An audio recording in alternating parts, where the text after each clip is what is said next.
as we had last left it off, the party said their goodbyes to Emron and they started exploring the Dryad settlement known as Sanctuary. There are a number of interesting places here.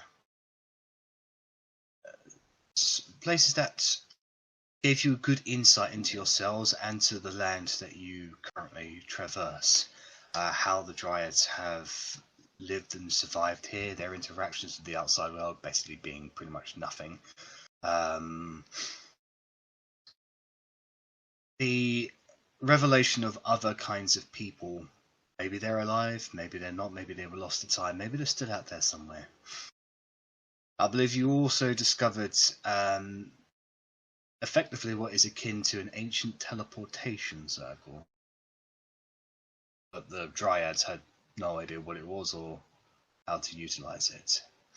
You also spent a little bit of time in Clarity Waters, where you stared into the clear pools with Sylvestris, and you each saw a personal message or vision unique to yourselves.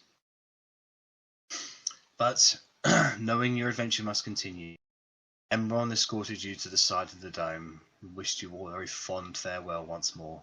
He opened up the dome and allowed you out. And you know that if you wish to return to Sanctuary, you yourselves, or you must meet somebody else who has access to relatively, moderate druidic-like power. But you stand on the outside of the world, of the dome, in that small little forest. You can see, well, you can hear the sounds of running water nearby that you know is the small little pond / lock lake that Barrenbark's hut is set up beside. What would you guys like to do? Just heading towards Barrenbark's hut. I'm sure we'll be welcomed with open arms by the lovely spirit that was so fond of our company. You guys, did everybody? I don't know if anybody else was paying attention to the water when we were coming back across, but I was able to see Immnara in the reflection in the water. When I look up, I can't see her, but did anybody else notice that? No. I think we all had different visions, didn't we? No, I mean, not there, not in the Clarity Waters. When we were coming back across from that side to this side, back to Barrenbark's hut, if you looked out, you could see him chopping his wood, but if you looked at him from the water in the reflection, you could see her hovering over him, just staring at him. Sorry, just out of character, are we going back to Barrenbark's now? Is that where we're heading? Have we just left the dome? I thought we were already up. Yeah. Barrenbark's. You've just left the dome. You're like 20 less minutes away from Barrenbark's, just across the water. If you wish to go there. Right. Okay. And we're going back there because we want to deal with the shepherd. Immnara. Yeah. Oh no, not Inara's in theory relatively-ish good, but the shepherd is who Immnara is scared of, which is why she's hiding and is invisible. Right, okay. What do you mean Immnara's good? And Liz was just stroked where he got hit by the axe. I stand by my statement. Right, okay. So we're just I think that Mad Walnut said that he believes that she's a bad spirit, but he was surprised at the fact that she was looking after somebody else. And I know that there's a lot of talk about the god of the opposites, and I don't know, maybe like its influence on her made her good when she was normally bad. But yeah, I mean, I don't know. It's Mad Walnut was very confusing. And maybe I was just the only one that thought that. Chris, you were really good with your rhyming, back to him. But yeah, He was very confusing. He seemed to appreciate it. I think he did. I appreciated it. I gave you high fives. It was really good. Bing. So we're after you. We think it's a good idea to take on another demonic entity so soon after the horrible tentacle monster and everything else we fought. I mean, like you're saying this as if it's a bad idea, Bark, but isn't that literally your job? Isn't that literally what you do? It used to be, yeah, back in the old world, but I don't know, I feel like we should be heading to Greyhelm before we fix one man's minor problem with a spirit who's protecting him. Who knows if we're actually doing more harm than good by trying to get the shepherd out or getting rid of her. Maybe the shepherd is someone that we'll run into later anyway, and we may as well deal with him now and clear him out. If he's bad, and Mad Walnut seems to think he is, then this world is surely better off without him. Cora pulls out the map. So let's just look at this for a second, because I mean, if we have to come back here anyway, we could maybe go up there and see, like, if we run into the hunting braves, maybe that they have more information. But I know that the Greyhelm was overrun with New Order too, so that's going to be a big fight. But I want to look at the map and see logistically, like, we've got to go up from where we are to get to Greyhelm, correct? Yes.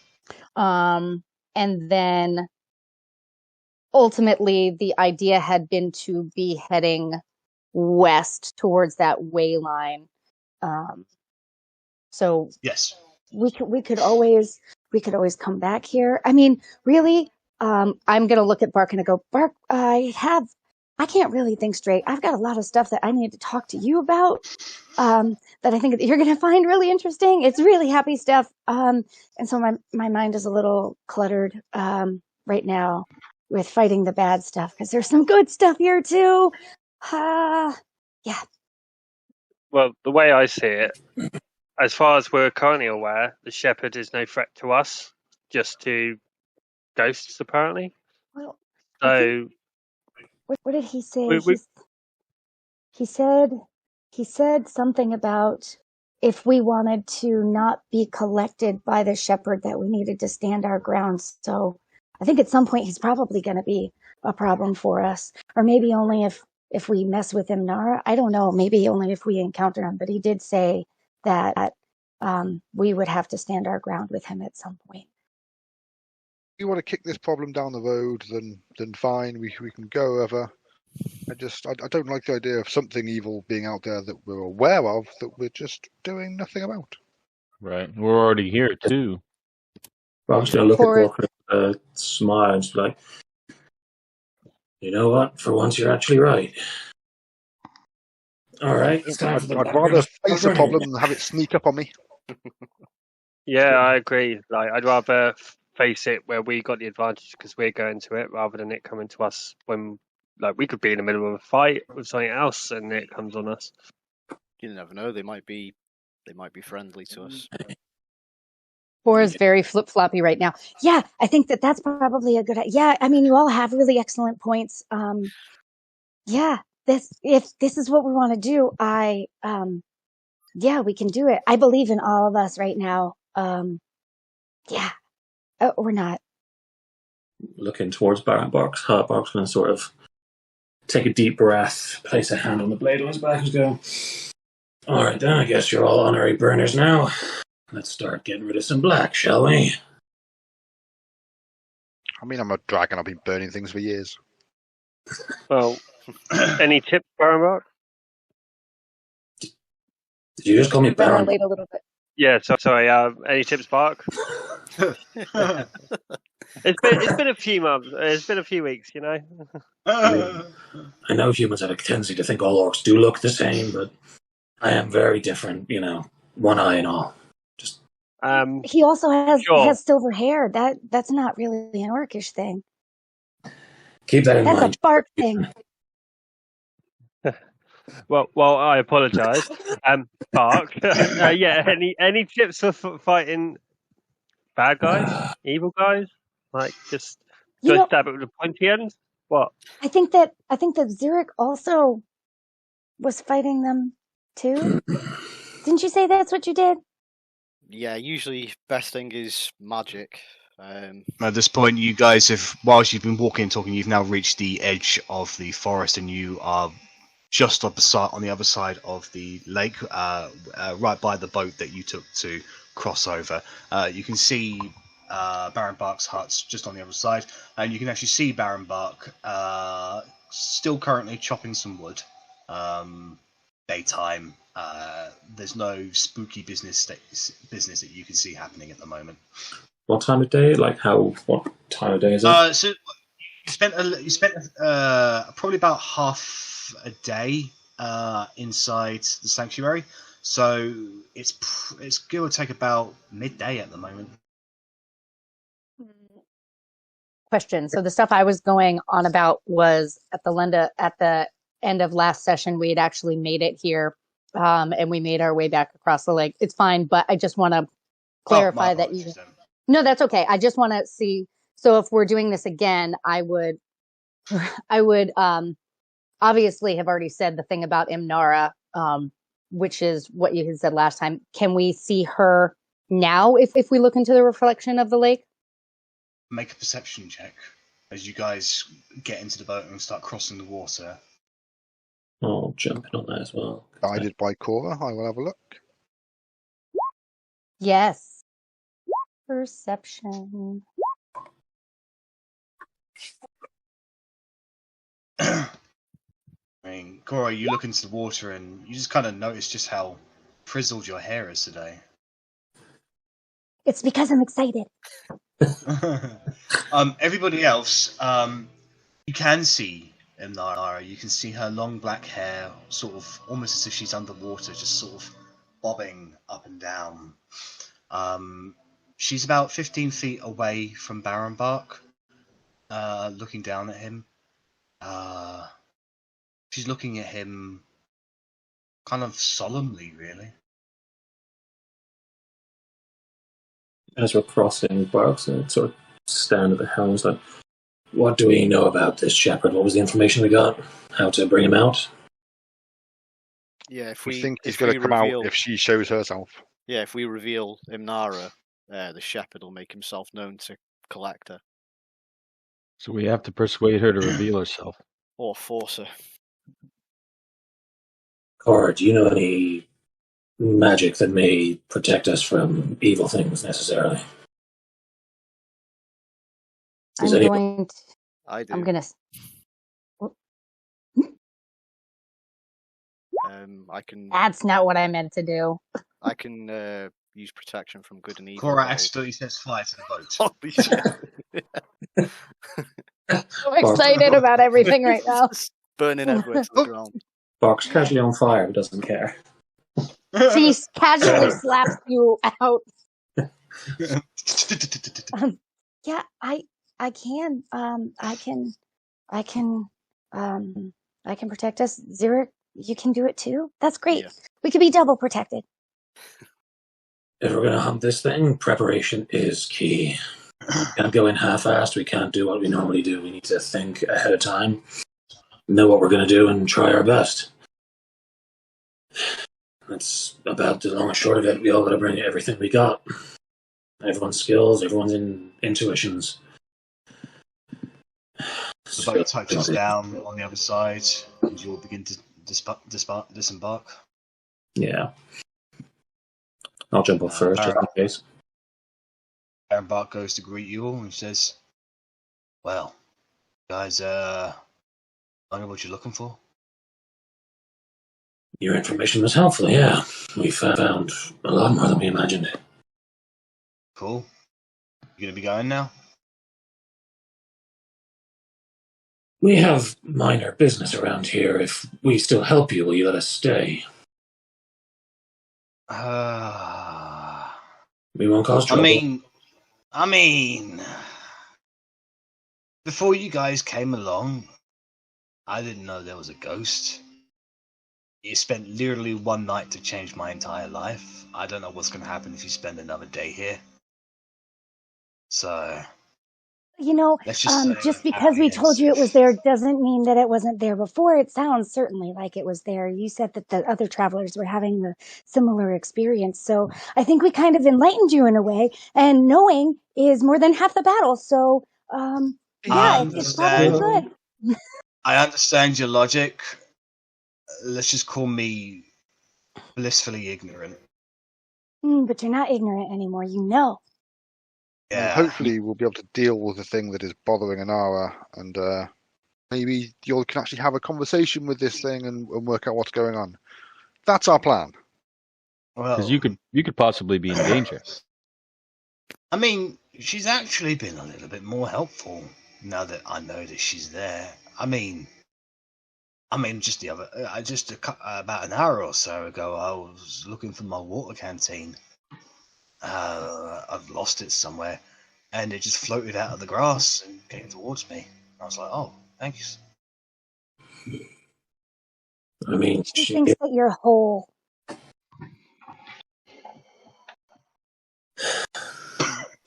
she is kind of in love with you. I mean, there's not a lot we can do about that, but there is something worse beyond her protective barrier. I mean, I don't want to upset her, but I can't say I love her back. I don't know her, or I don't even know what she looks like. So wouldn't an That's what opportunity she to have a full conversation with her be beneficial? What does I what she mean- looks like matter? I mean, if a ghost loved you, would you want to love the ghost back? That's not the question I asked. Depends if I was being Oh. possessed. Well, I don't know. If she looks like an elephant, I'd have to draw a line there, I think. That's What if you were blind and you never knew what she looked like? That would change your ability to love her? Yeah, but she'd have the big trunk and everything. Well, I mean, she hasn't touched you with a trunk yet, right? I know, I'm just saying, I couldn't love an elephant. Got the big ears and the long trunk.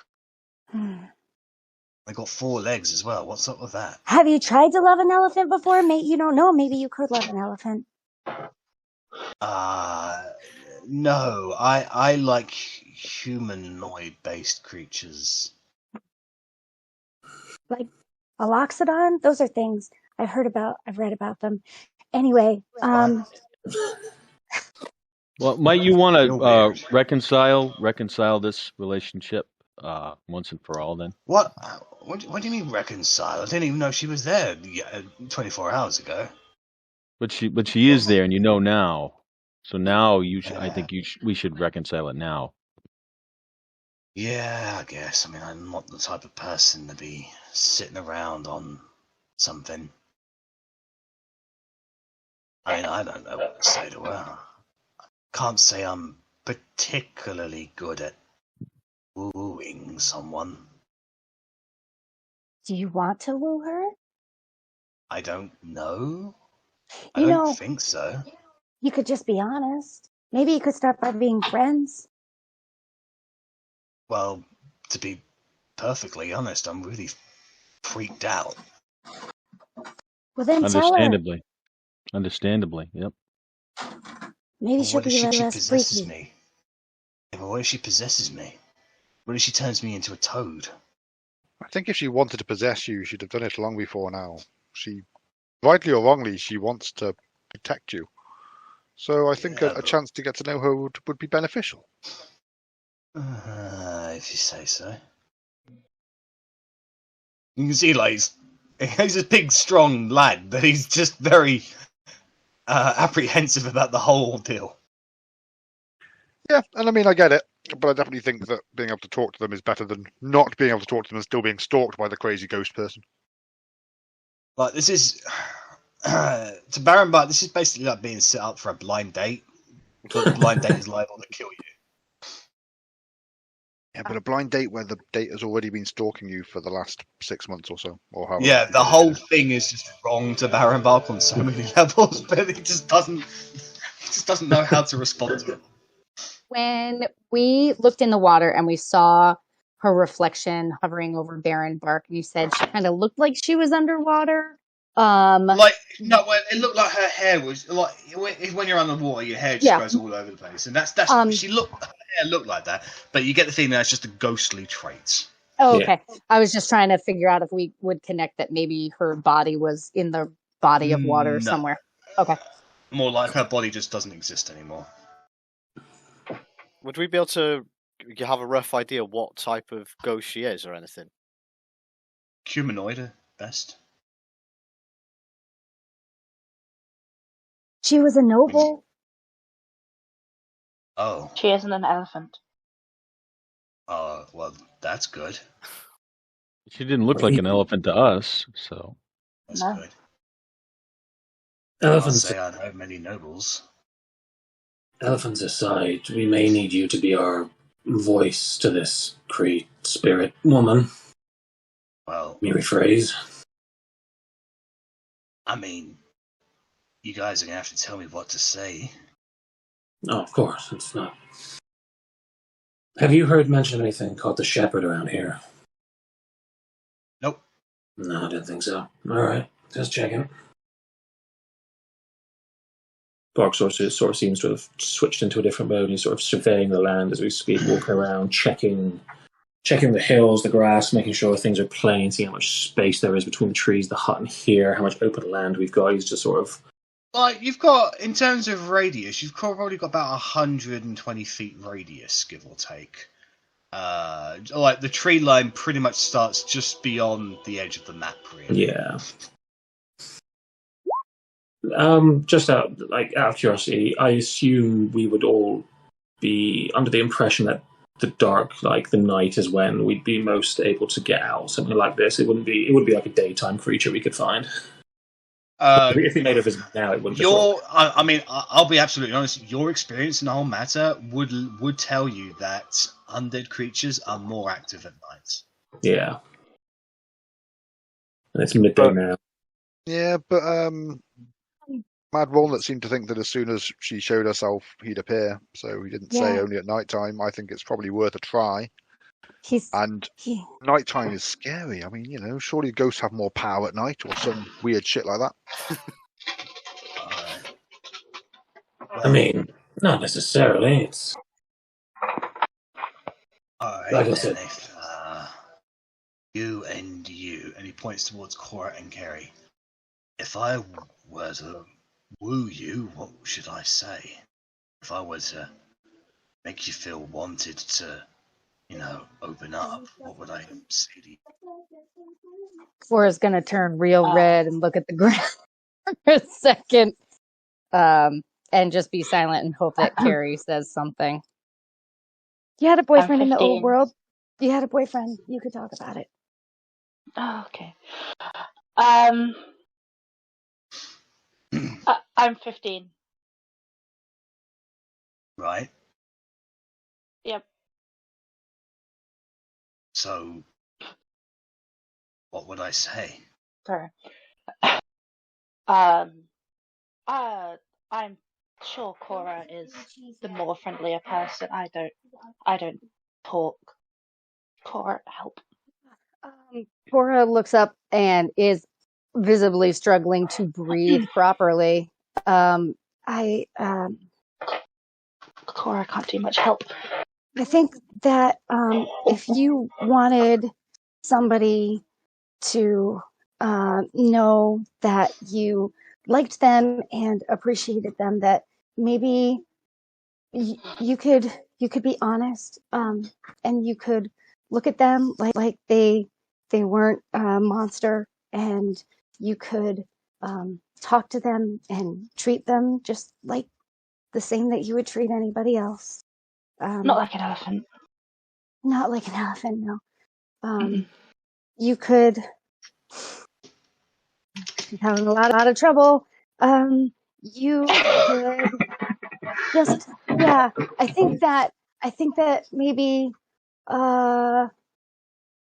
emotions are great, and sometimes they are really a lot. So just being I think honest is good. And maybe don't be scared to put yourself out there. Yeah. Alright, so I say to her, I think the fact that you're invisible and dead is really freaky. Is that a good opening? No, Right. that's too honest. Okay. Okay. So I'm Cora's Carrie turns to Cora. Carrie turns to Cora and goes, "This is not how you would tell Cora that you're into her. Cora, I really, really like that you have a lot of fur. It makes me want to skin you alive. You don't tell her that. That's not worrying her. You say, Cora, I really like your fur. It's pretty. That would be somewhat worrying her. Alright, that sounds good. Compliments. Right, compliments. Okay. How would you compliment someone who's dead? You appreciate the fact that she protects you? Yeah. Right. You have a very peculiar set of skills. Unalive. Right. Yeah. Skills that make it a nightmare for people like you. How about everyone just sort of stand behind me and just whisper into my ear what I should say to her? I'm sure she will hear us. She's not dead. She's just dead. If you don't feel that way, you definitely shouldn't be telling her that, because misleading her and being dishonest is definitely not a good idea. I mean, we don't really know why she's been protecting him. It might not be a romantic thing at all. But I just think trying to get her to show herself so that they can have an honest conversation is the best way forward. Before you start jumping the gun and arranging marriages and shit, just right. I agree. Maybe just ask her what she wants and what you can do for her, and see if something mutual comes out of it. It seems to be into you, whatever it is, but just basic conversation. You could be That sounds like a friends. negotiation. Break the ice. Hi, can we have a talk? Right. That sounds like all of you know exactly what you're talking about, so I'm going to be following your lead, okay? Walker doesn't have a fucking clue. I mean, my mom always told me that the woman I fall in love with would beat me up and then tell me so. So, it's orc love. I can't speak for Ghost, I'm afraid. It's terrible. All right. Oh no, it's very sweet once you get into it. It's just, You have a weird version of sweet. So Barrenbark clears his throat. And you can see he's going a weird combination of terrified white and blushing red in his face. And he calls out into the immediate vicinity. Immnara! Is that your name? I have some things I want to say to you. What should I say first? I'd like to have a face-to-face conversation. Yeah, isn't it? I'd like to have a face-to-face conversation with you. Yeah, that's right. And that we can protect her from anything that is after her if she shows herself. And we can protect you from anything that's coming after you if you show yourself. Please. Please.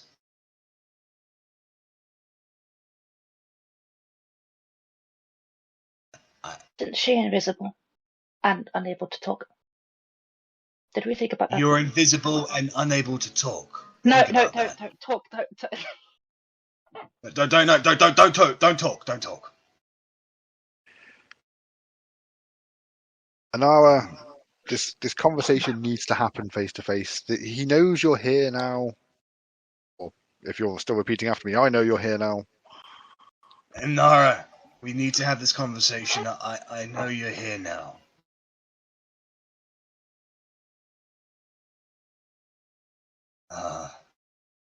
Don't have to be scared of the shepherd anymore.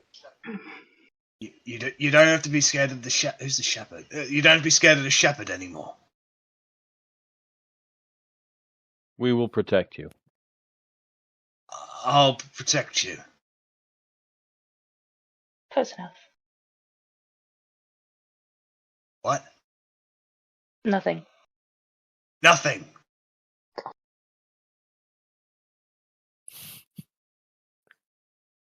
Carrie's just gonna whisper to Cora. Last time we tried to talk to her, she was invisible, could only use a stick in the grass. How is she supposed to talk to us now? The whole point was that she couldn't show herself because of the shepherd. You want The to show whole herself, point bring the is shepherd that out. you can't show yourself because of the shepherd. I mean, what if Sturdy enough to dig into dirt. And he's just going to write in the pathway, just, can you talk this way? Just Poetry. scratch it into the dirt. That's good poetry. Thanks. Can I turn into the water? I'm just gonna, like, without saying anything to anybody, I'm gonna turn around and look into the water again and see if I can concentrate better this time and see if I can see her in the water, Make another like where perception she check. is. I really want to do this, so I'm gonna guide myself. 3 plus 19. You look into the water, and Immnara is almost nose to nose with Barrenbark. Like her hands are literally just an inch away from his cheeks. She looks like it's one of those moments in like a movie where you think she's about to lean in and kiss him, but she doesn't. She's like just staying there. Barrenbark is completely oblivious to the whole thing. Okay. I'm gonna move forward and just say out loud to her, if you could talk through me, and just sort of hope she possesses me to talk. If you can talk That's through how it me, works. talk through No. me. I hope you can possess me. What? No, me. Don't copy me. No, me. No, me. No. Barrenbark, stop repeating. Okay. Walk Okay, next to sorry. Barrenbark and put my hand on his shoulder and then go like this. She's right in front of you, Immnara. I see the way that you look at him. She's right in front of you. She has her hand really close to your cheek. Immnara, he wants to talk to you.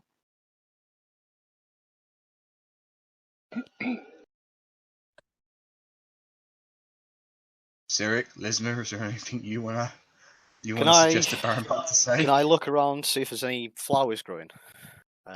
And they're just. Oh yeah, there are a few flowers growing on the riverbank. Like just common like little daisy type ones. They look quite big, like, natural sort of ones. I'll pick a couple then. Walk up to Barrenbark, place them in his hand, and just whisper to him and say, "Offer these to her as a gift. She might appreciate it." I offered these to you as a gift. You might appreciate it. He's not the brightest. He's a beautiful. You're not the brightest.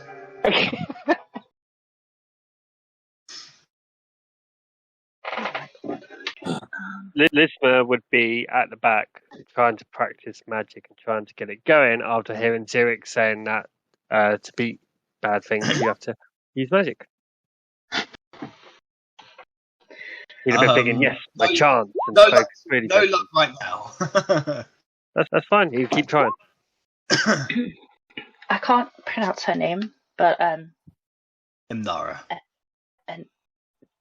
Immnara. Cool. So where is Lismer? Lismer, are you still standing there just practicing? Immnara. Oh, Yeah. okay. I'm gonna go there then next to him and point at him and just say, Immnara, if you want, you can talk through him. And then I'm just gonna look at Lismer and say, you might get magic from this. Be willing to open magic? Yes, possess me, please. Give me all the spells I can possibly use. Don't say that part. Immnara, try and possess him and talk through him. Lismer or Kerry, one of you can roll persuasion at advantage. Oh. Kerry can do it. Oh, okay. Ding.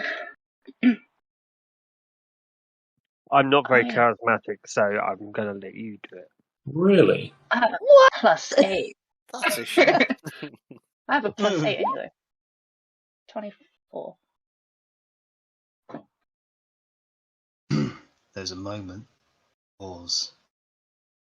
Lismer, you feel a strange sensation gripping on the inside of your body. Do you resist in any way? Nope. I'm happily accepting it. Your mind goes blank.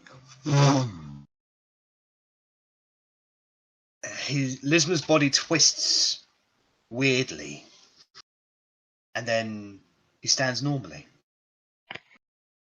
And he just sort of looks around with kind of vacant expression. And he starts walking towards Barrenbark, but he's swaying his hips in a way he doesn't usually do that. Goes up to Barrenbark, and Barrenbark looks at Lisma and he's looking real weird. Barrenbark, he is possessed by Immnara. This is Immnara taking over. Sending a quick message.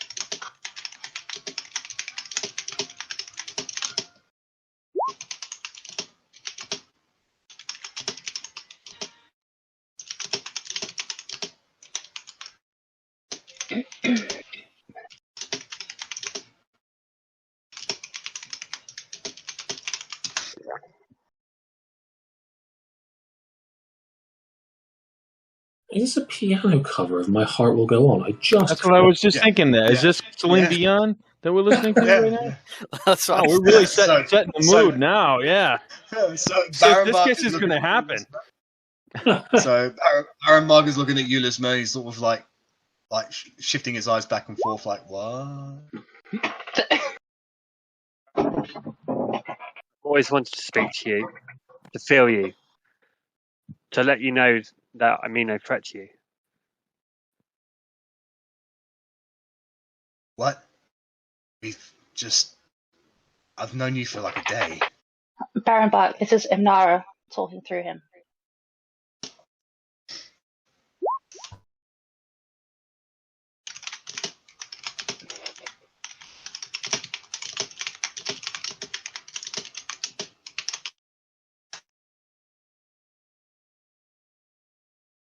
I am Immnara. I care deeply for you. I have been protecting you all this time. Why? Because you are whole.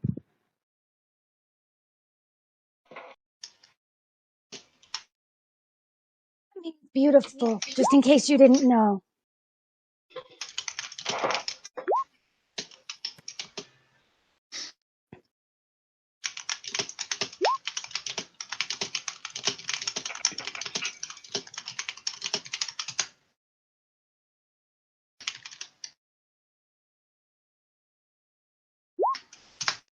You're the first person that I've met that is pure. I took the rage from you.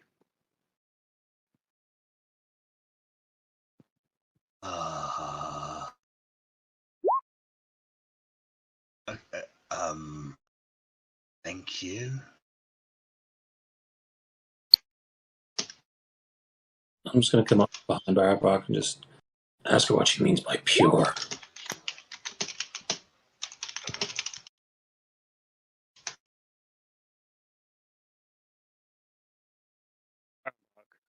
I'd like to kiss you. What? I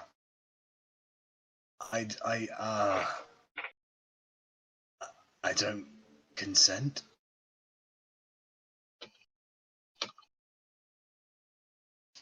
Good to be honest.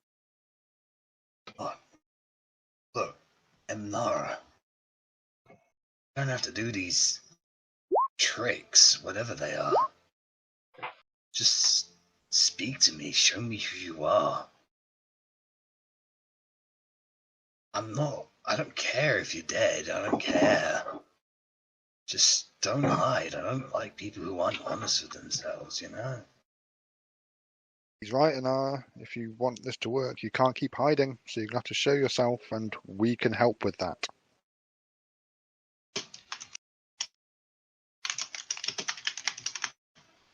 Nobody wants to see him kiss Lismer, honestly. Good fanfic. I'm scared to show myself. I mean, I think it'd be hilarious, but you know. You're safe now. I want the group to roll a group persuasion roll.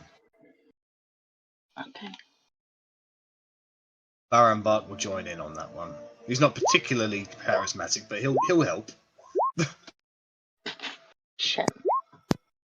I'm gonna Yes. guide somebody else. Good With a lord. +3 and a +4, we're getting 22, and Kerry's got a +8 and gets 9. Sorry, guys. Guiding Opinion. Barrenbark. Give Barrenbark my guidance. Alright. I'll roll a d4 then. What? 12. That's how apprehensive he is about it. Yeah.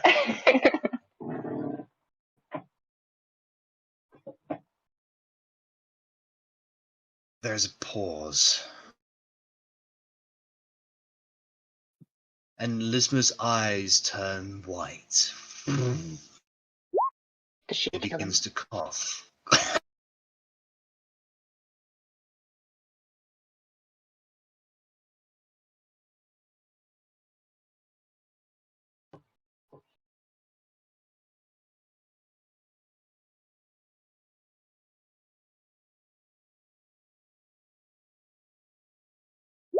Is everyone still there? Yeah, Yeah, I'm yeah. still here. Yep. Just waiting for a dramatic moment of Lisma's death. I'm kidding. Why is everyone hating on Lisma? We just want to Not. see what you're We're capable not. of. We're not, no. To be fair, I used to say the same things about not Vorkris, Emron. So I've just moved to you. It's not personal. Emron. You're taking Emron's place. Yeah. Sorry. The new Emron. He's not that evil. Hey, I'm naive and highly susceptible. At this rate, I'll be the BBEG. My apologies, I briefly lost connection there. That Okay, explains it. so, what was the last thing you guys heard? Dramatic pause. I was coughing. Yeah. So you were coughing, and then this wisp-like entity just shoots out of your body. It mists away about 15 feet away from you, and then goes up by about 10 feet and forms into this humanoid-based creature, just sort of kind of floats there. Would Her features are very different. Now, Lisma, from your perspective, you've been it has felt like you have been choked, but not in a good way. okay, and would I know what happened while I was possessed? No, it was just a blank thing for you. Okay. But you're okay, you're like your face is a few inches away from Barrenbark with pucked lips. I'll be like, oh god, what's going on? Man, my throat feels horrible. Wait, we didn't, did we? She's over there. I'm so weirded out right now. And Barrenbark slowly turns and looks up. Ghost. Now this ghost, now that you can see her, she doesn't look human. She's tall, like 8-9 feet, slender. Her skin is almost reptilian, but like kind of it looks like a little, not scaly, but like very firm. She has pointy ears, lines over her face, and she's got 4 fingers on her hands. No. What? She's been abandoned. Yeah, but they weren't always bad. I think they're bad now because they've been abandoned for centuries. No, but I mean, maybe we could get information about her because I think those were Ojibwe. Ojibwe turned into the abandoned. Am I remembering that right? The Ojibwe and the abandoned came from the same civilization.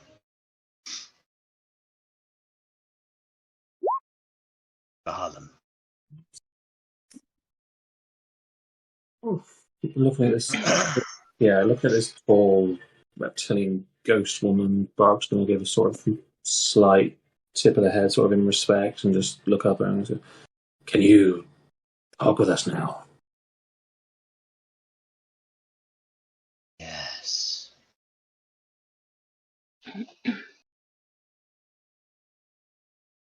I'm sorry. I didn't want to put you in any danger. But I couldn't go another day as I was. So I have decided I'll spend whatever time I have left so you can see me. We can talk. What? What do you mean? Now She that has I nice black can hair, see, Barrenbark. I mean, she looks like she's. Yeah.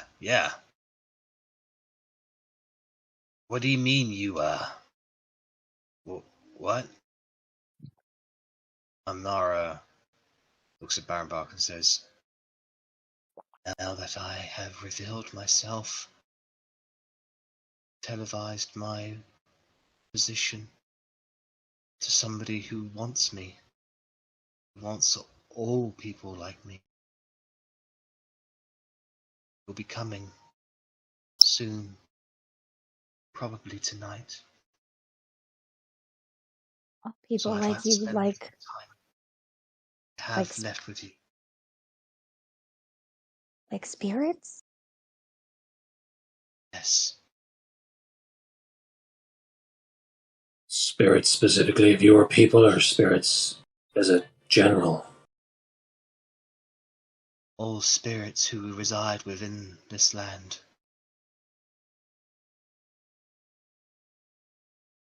Do they mean harm? Some do.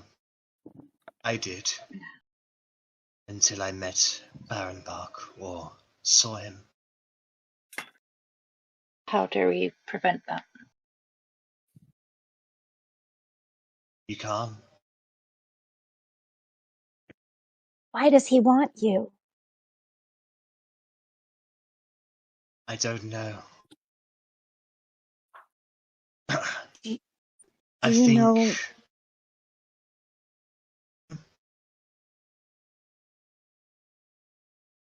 What are you going to say, Cor? I was just going to say, do you know? We don't know much about him. Do you know? Can you tell us more? Anything about the shepherd? He takes lost spirits in this land onto the next. I think he sells these spirits to whichever place wants them. He does this to stave off his own judgment. Immnara, how long have you been dead? More cycles than I know. And when was the last time you showed yourself like this? Since I was alive. She's been hiding all this time. I was Harlan in life. And now I can see I was vain and contemptful.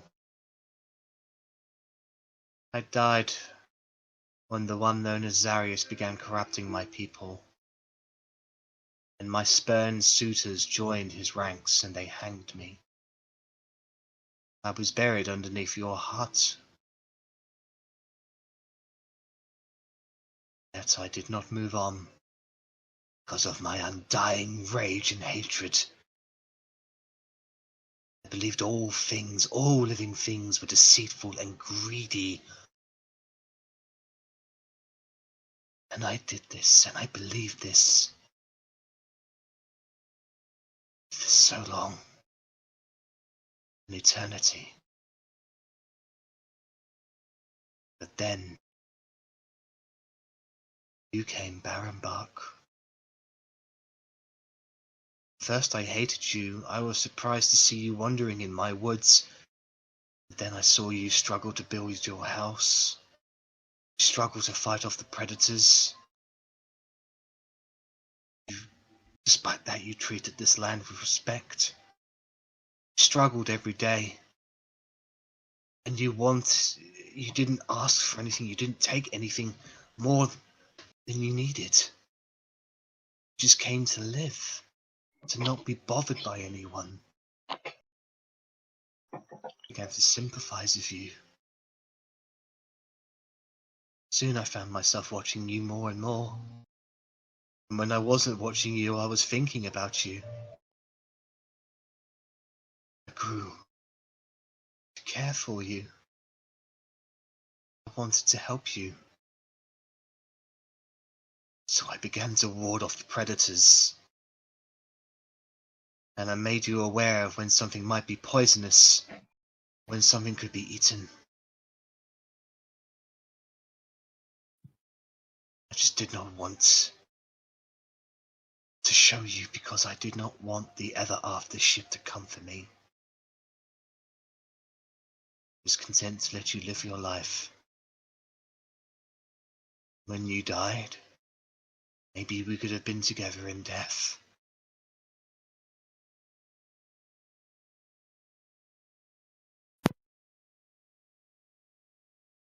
Sure. If we find a way of stopping this shepherd, do you want to stay here? With all my Surely heart. that's... How does Barrenbark feel about this? Barrenbark, how do you feel? You look at Barrenbark and he is just bawling his eyes out. He is crying so hard. Never mind, Barrenbark. That's happening. Cora's trying to comfort him as much as he will allow. That was the saddest thing I've ever heard. Thanks, Immnara. Kid's crying. It's weird to see this huge, muscular half-orc just bawling his eyes out. Immnara, do you know of a way to... Have you heard of any ways of stopping this thing? This shepherd that comes for you? For all spirits? I know that he's powerful. But I also know he could be destroyed. Oh. He fears his mortal doom. I know he sells souls to stave off his judgment. But he is alive.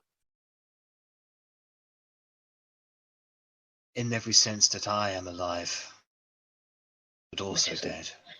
Undead. Yes. Who Boris can help. who is it that's Undead is judging? kind of my specialty.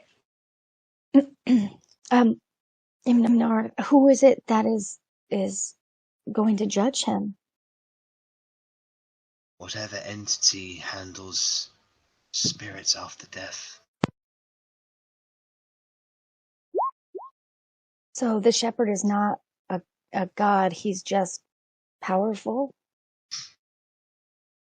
He is definitely not a god.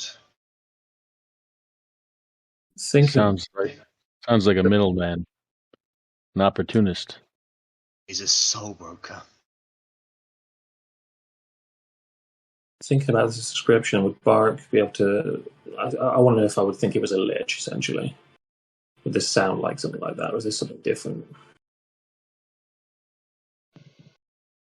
Liches don't tend to bother with shepherding spirits. Liches have discovered immortality through ancient arcane arts, and they then devote their lives to learning even more darker secrets of magical power. This, from what Immnara has described to you, to Bart, it generally sounds like this is somebody who just trades souls to save off his own judgment. Okay. Immnara, is the shepherd attracted to spirits? Does he almost sort of have a feeling, an inkling of where they are or where they go when he's searching for them? Only when we reveal ourselves.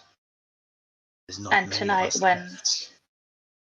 And tonight when the rest of you come, is there a chance he will come too?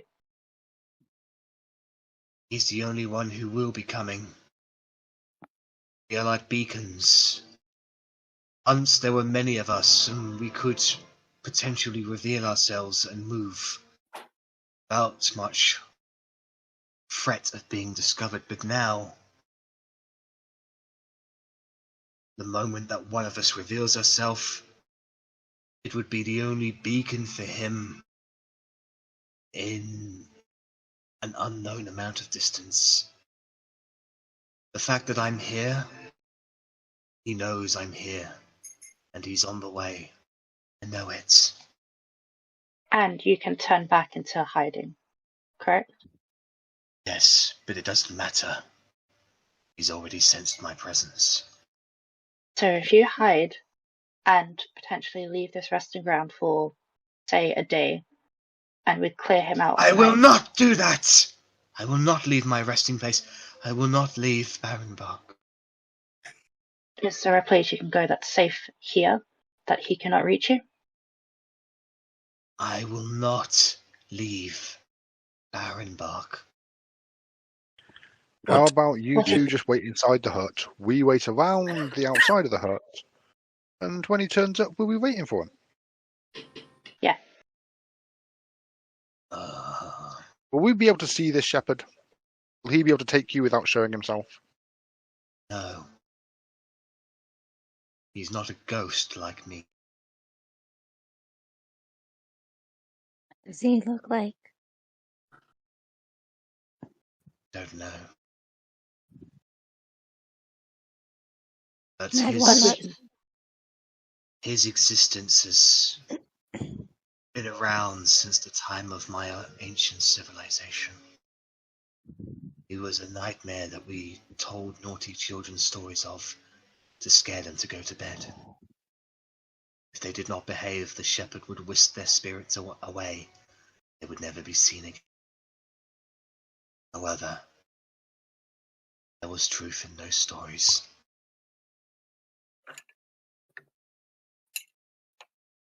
How soon into darkness will he appear? How much time do you have? I don't know. Mad Really Walnut don't. said that he comes at dusk. How long until the sunset? Barrenbark bark, do you know? Probably about another 6-7 hours before sunset. And that Bark sort of claps his hands together and says, "We've got 6 or 7 hours to prepare." Right. Standing Plenty up of time. for Chris's idea. Create like a circle of us around the hut. Going on the fact that we could see him. Can he do ghost-like things like walk through walls? And can you walk through walls? Yes. Do you have any... Sorry, go on.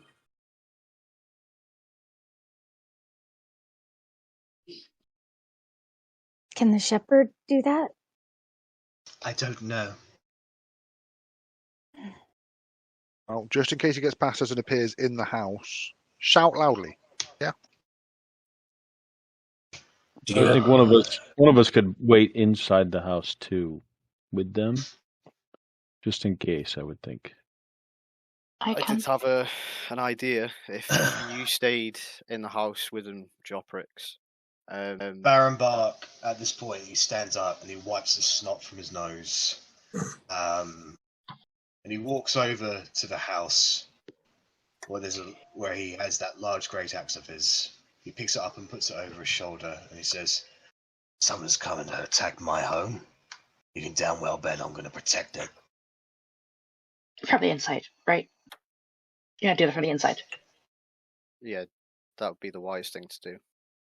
I can protect my land, boy. From the inside. Oh.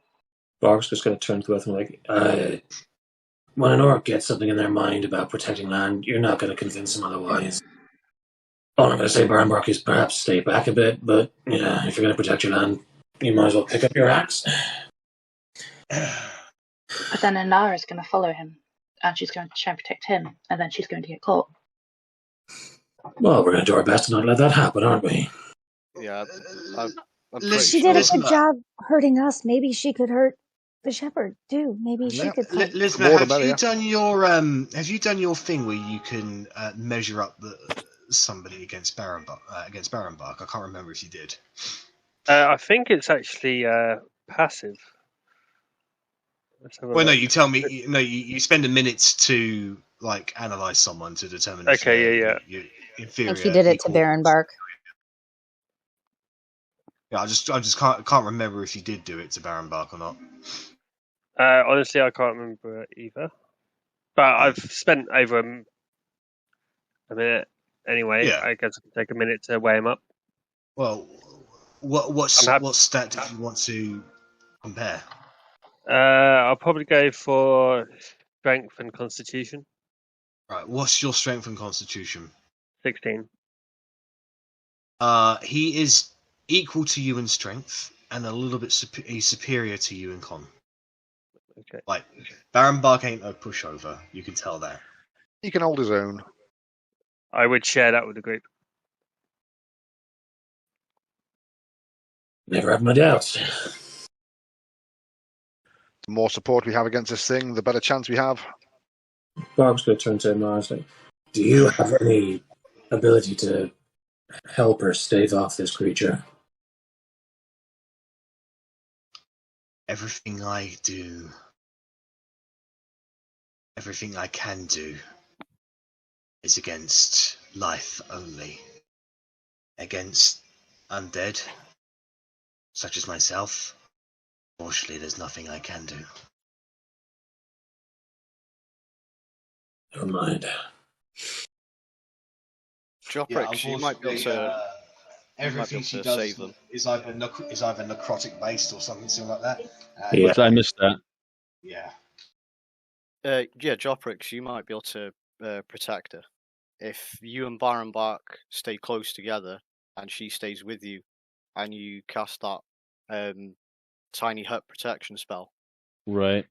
the Right. shepherd might not be able to gain entry, and she should be safe inside while we deal with the threat outside. That might be a prudent plan. These fields of protecting good and evil, how big are they? And he's going to look at Cor and... What's his name? Zurich. That's the one, thank you. Been a while. I can only protect one person at a time. Same thing with me. I don't think that upcasts, right? No, I don't think so. No.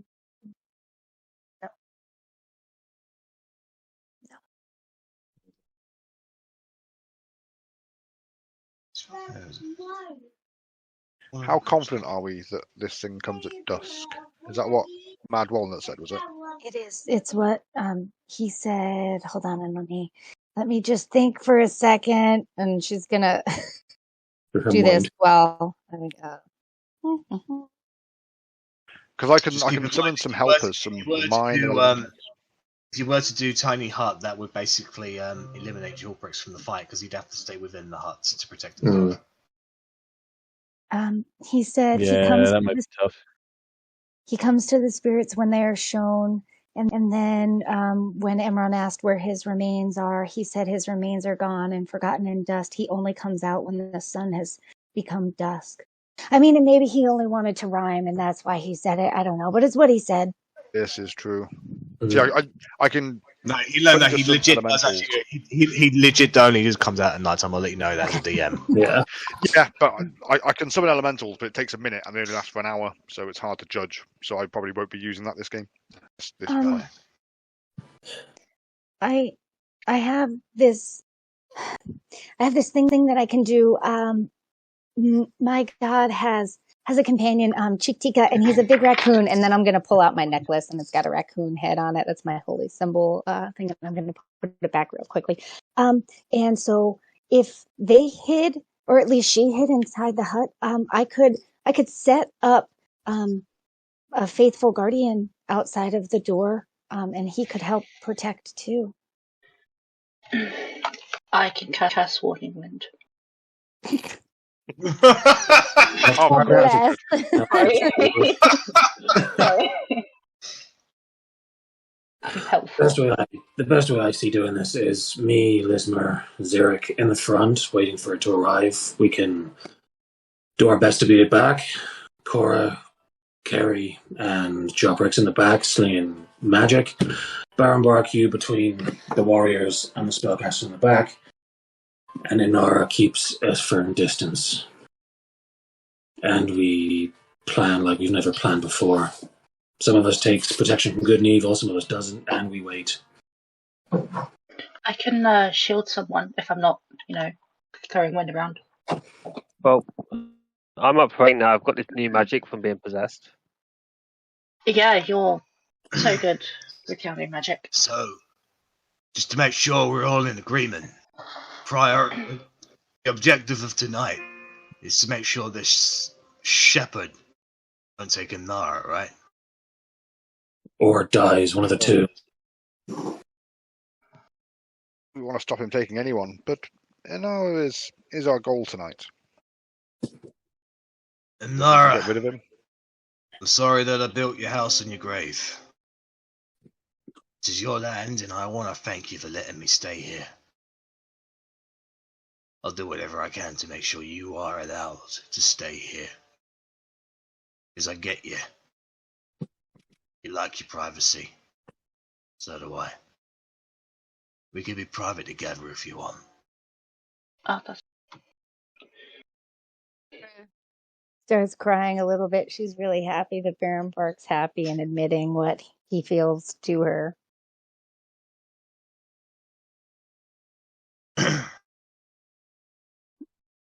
Immnara, if she had the capacity to cry, she would. Instead, her face just, instead of having facial features, it just disappears in a white mist. Maybe just to protect showing her emotions in that sense. However, Jobrix, you're older and wiser. You probably understand that Barrenbark literally meant that, as in you two then two are going to be private together, as in don't be bothered by anyone, and they'll live in the same area. Barrenbark probably has no romantic connotations to it whatsoever. Immnara probably took that as a declaration of love. Yeah. I mean, we can see where things go now. It's fine. At least they've got a chance to speak to each other. He's aware of her existence. No longer a blind date, kind of. What did it begin with? They were blind. So you will live together in harmony after this? I mean, yeah, why not? I mean, she don't need to eat anything, and so I don't have to cook for more than one, so that's good. Maybe your souls can go off together once you're ready. Ready for what? Intertwine. Death. Right. I mean, let's not get ahead of it. Like he literally found out about this poor woman like yesterday. Let's give them some time just to get to know each other. At least they can talk. It's progress. I'm a little lost about what you guys are talking about, but you guys are pretty weird, so, what you do you. I am the weirdest. Followed by Ghost. And he is also the weirdest. Brock's just gonna swear, so weirdest bunch you'll ever meet. So, you guys plan and prepare over the course of the day. Before you even realize it, the sun has set and night has overtaken. Lisbeth will have also spent the day trying to do magic. Make an trying to arcana work check. out what these newfound powers are. I will do.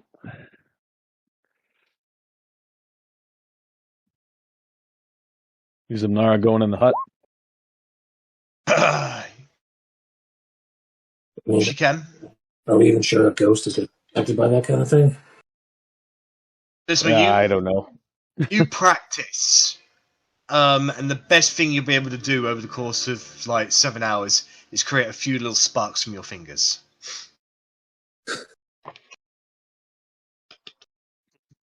But hey, you know, Let's just going to remain optimistic and hope the adrenaline will give him a boost. Kerry just shouts like from like the pier, "Well done, Lisma." Lisma just has a small grin on his face. Hey, it's better than what he was doing before. Bark would have spent most of the afternoon just sort of pacing backwards and forwards along a long sort of stretch in front of the hut, just watching everywhere, just looking out, looking a little anxious. Didn't they say it resided beyond the lake, like north of the lake? The dome? Yeah, I thought so. Yeah, the dome is north of the lake. Yeah. Well, I thought they had. I thought Walnut. I don't know if it was Walnut said that it resided north of the lake, or somewhere. Maybe it was from the session before. Somebody had said it resided north of the lake. I thought it would just come from anywhere. Maybe. Just sort of pops up.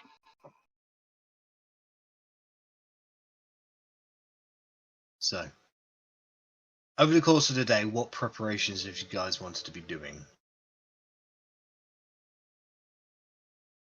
I don't think there's much preparation we can do because we don't really know what this thing is.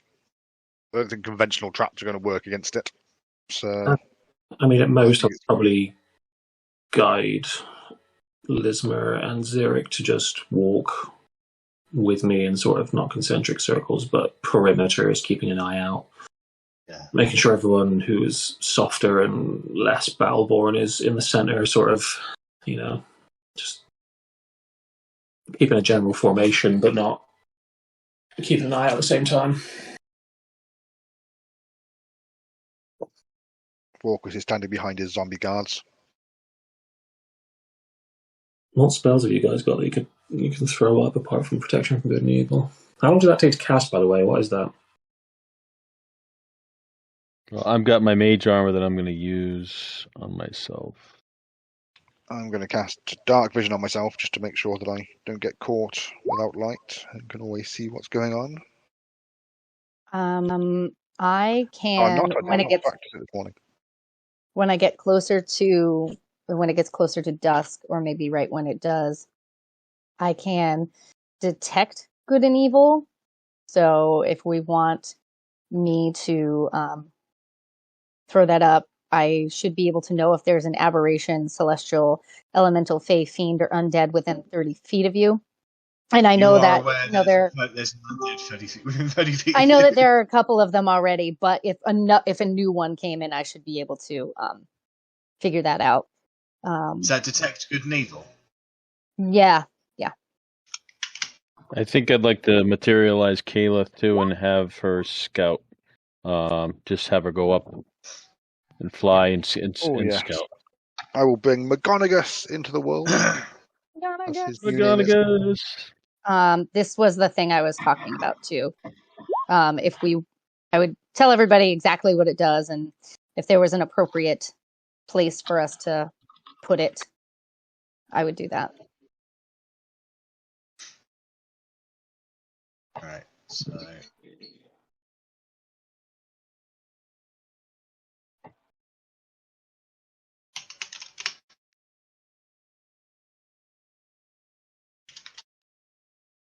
Just I mean, you could cast that in the middle of the house, middle of the hut. 10 foot would surround that, protect her inside the hut.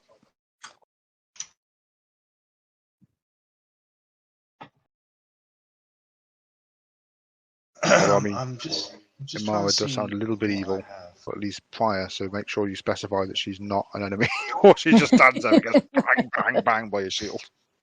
Yeah, that would be a bad idea. I don't think Barrenbark would appreciate it. Well, she's not currently hostile to us, so as long as she keeps her attitude right, it shouldn't be a problem. All right, so I like Cora's thinking. We'll use this token as your guardian of faith. Oh, it's so cute.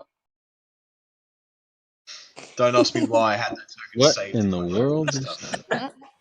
Cora, when can you make Listen, a new one? we're gonna pretend like it's a raccoon, but it's really cute, so we're gonna just leave it like that. Yeah, but it I would mean, be a as a raccoon. core token, if ever I saw one. Is it a large based spirit or is it like a medium sized? It is a large spectral guardian. Okay, so It's then it would be big. that size then. Big Is that bunny. funny? Look at Oh, that. it's so big, bunny. Is the flower big too? Just for like. Yes. Yes. Good. It's a raccoon with a flower on its head. Mm, Yes. Is it pink too? It would be I just- purple. No, it wouldn't be purple. It would be raccoon colored. But What is raccoon color? There's many types of raccoons. Great. Look at Brown. Silver, like bandito style. Right now, do I have a token for Mad Dog? Yes, he's had you a did. token before. I think I was muted when I tried to We say go that. to I'm just watching the water in case it comes from there. Just so we're clear. Ooh, good thinking.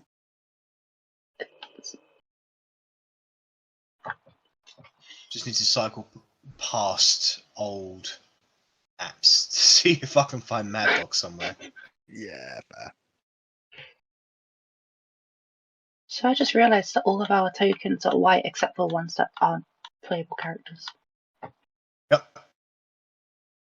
Jack, more there's for always a chance that I polymorph into a mammoth. Also, I have I a don't know. mammoth token ready. Yeah. Okay.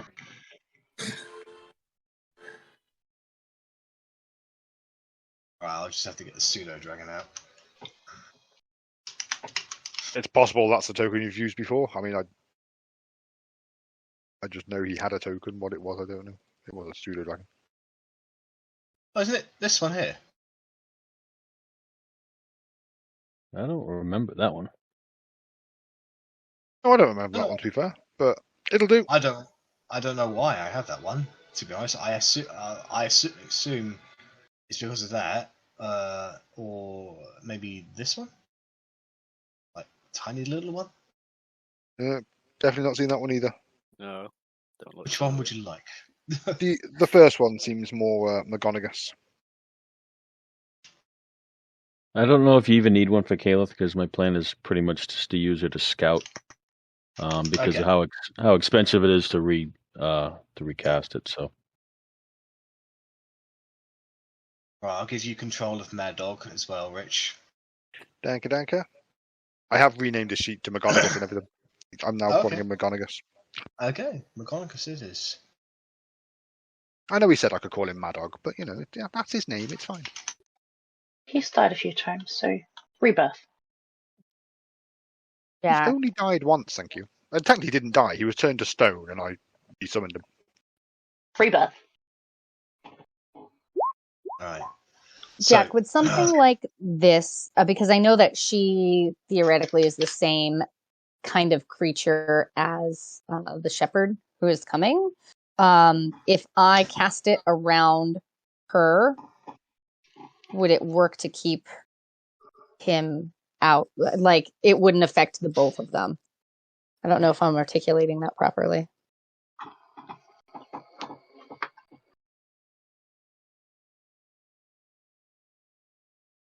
If we can figure out exactly what it is, it will work. Well, she said cast a spell. undead. Immnara said undead, didn't she? Yeah.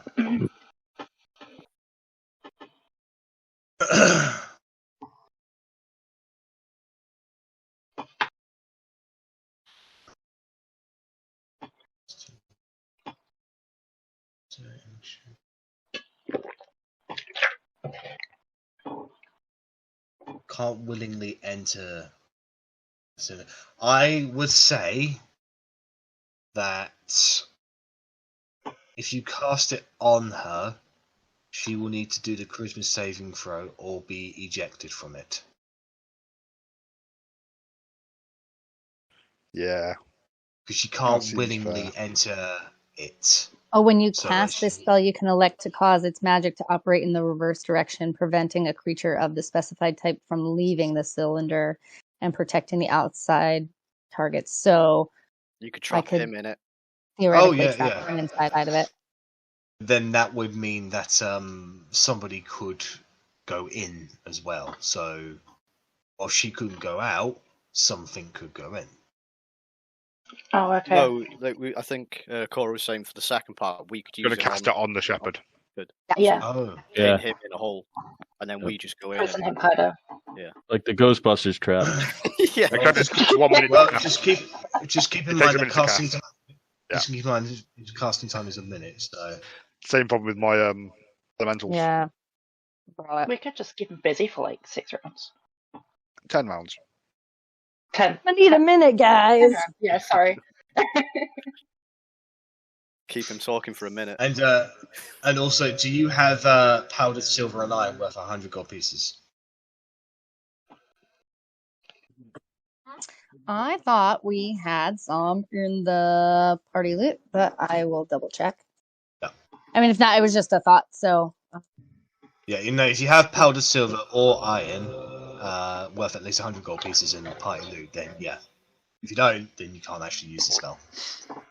I mean, in the 7 hours that we had, if I had anything that was worth that in the party loot, I could certainly grind it to powder.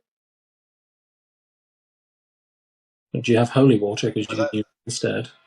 Yeah, I have holy water. Oh, Oh yeah, Oh, Ore, that's right, yeah. Ore. Yeah, good. Holy water ore. Yeah. That's a bad trade-off, if you ask me. Holy water is very easy to get. So holy water, which you can literally get from anywhere, as long as you clerics bless can the make water. it, can't they? Yeah, they can make holy water, or powdered silver and iron worth at least 100 gold pieces, which is actually quite rare to get. So that's a bad trade-off for that spell, if you ask me. But sure, whatever. It's not gonna make or break the game. I know. I'm just saying, it's like a spell. Yeah, that no, it does. It seems to you be a either little need, unevenly weighted. You either need 3 buttons or a A plate. diamond worth 300 Yeah. GP. 3 buttons or a plate of mithril worth 500 gold pieces. Right. Anyways, so Lagonicus is out. The Guardian is at the start of the hut. I would like to instruct all 3 of my little miniony things to attack the thing called the shepherd when it appears, and I will shout out, "That's the shepherd." I'm not having a thing like last time where I'm frozen for 4 rounds and my minions stand there and do fuck all. Well,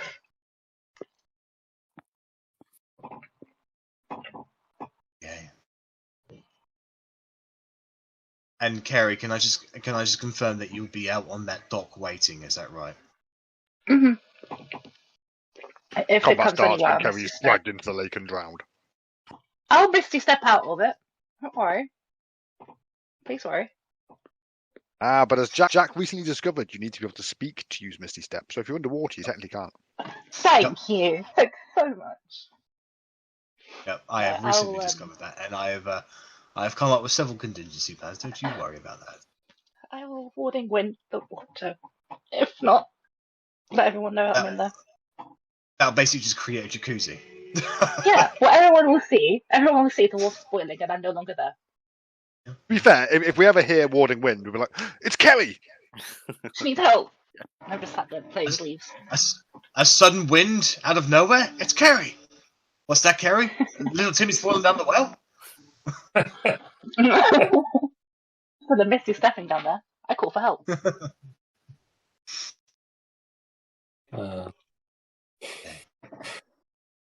So, as the day goes onwards into the night, and as the night goes inwards, it's quiet. There's a coldness in the air.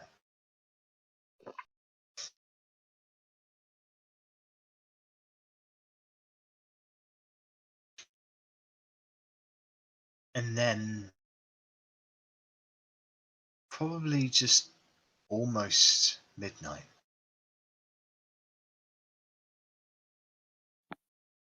The entire area gets a spectral, maybe ethereal kind of mist that almost makes the area glow a little.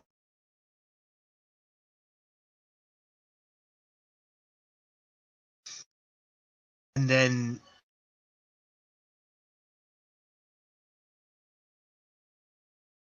the temperature of the immediate area begins to drop quite suddenly and rapidly. I want you all to make a perception check, please. Um,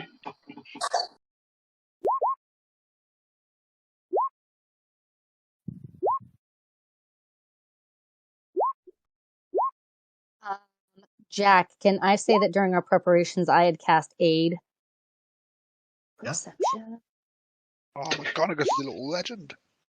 All right, I cast aid on myself, Borchris, and probably Joe Pricks because I think he's squishy too. What does that do? 8 temporary hit We'll put points? it in the chat.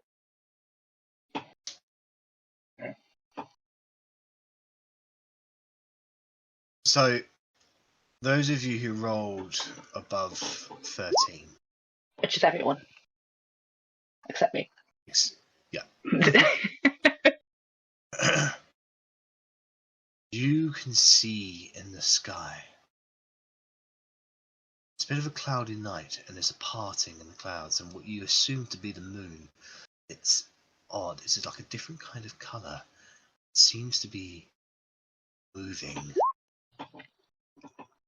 descending very quickly. It takes you a moment to truly make it out. It looks like a ship, like a sailing ship. The ship itself is made of an ethereal spectral energy. It descends down into the water, right up to the docks. You guys stare at it.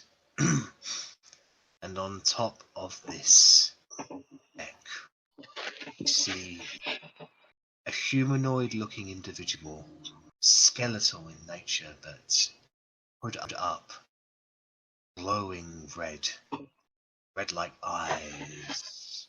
The ship seems to be originating from. He does not look at any of you. His eyes immediately dart towards the hut that Immnara is inside. He raises his hands Sorry. and immediately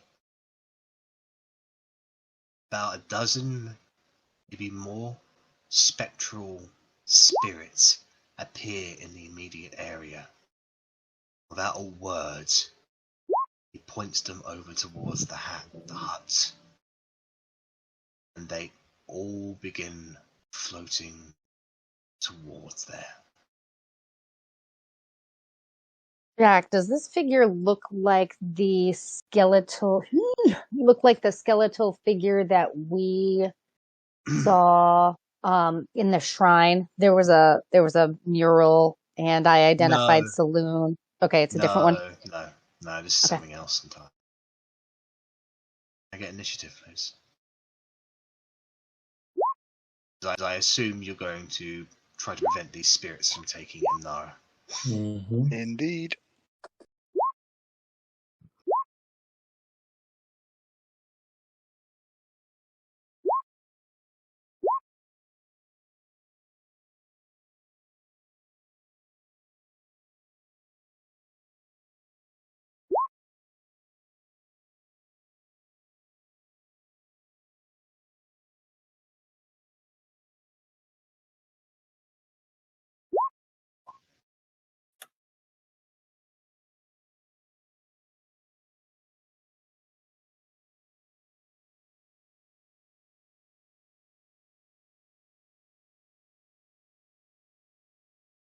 energy.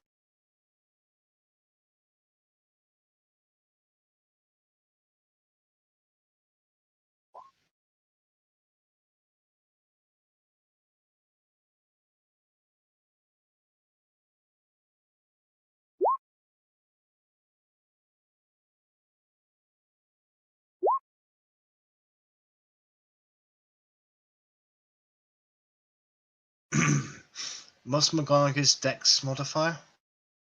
I mean, that's his actually initiative thing, so that should be correct. +2. Two. Yeah, that's a roll of 13, and that is +2. Looks like you got 15 on there. No, I can see. Yeah, sorry, yeah, I've rolled 13 +2, and that's. Oh yeah. Yeah, so 15 then. So I'm confused myself because I'm trying to look up all the things what uses. Can I get a its own Can I get a initiative. D20 from you for McGonagall because you're tying with Immnara? 5 from me. So McGonagall go first, followed by Immnara, followed by Barrenbark. Zurich, what's your dexterity modifier? +2. Can I get another D20 from you, please, as well as your time with Spectres? Spectres will be going before you. Right, is anybody not on there? I'm just checking whether my zombies go on there or not. I think they just go on my turn. Yeah, because on my turn I can issue an order to them. So yeah, I think they just go on my initiative. Okay. So, as you see these spirits moving towards you, they don't pay you any attention. It looks like they have one objective and one objective only. Whether you guys take your weapons and you get yourselves involved. Uzma, you have the initiative.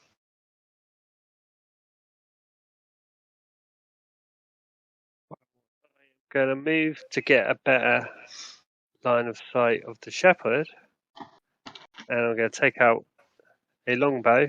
Yep. And fire at him. Okay, make an attack roll, please.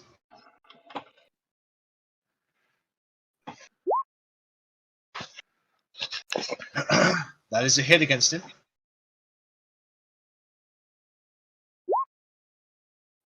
So that's 5 5 damage. So you fire it out, and it sinks directly into its rib cage. The shepherd does not seem to be phased by this at all. You get the feeling that you've done no damage to him whatsoever. He doesn't even look at you, listener. Seems to be immune to non-magical piercing damage. Okay, listener would. Could I take my bonus action to try focus on some magic? Not necessarily actually use anything, just to focus on magic to see if I can build anything up. Mechanically, no. Okay. Flavorly, yes.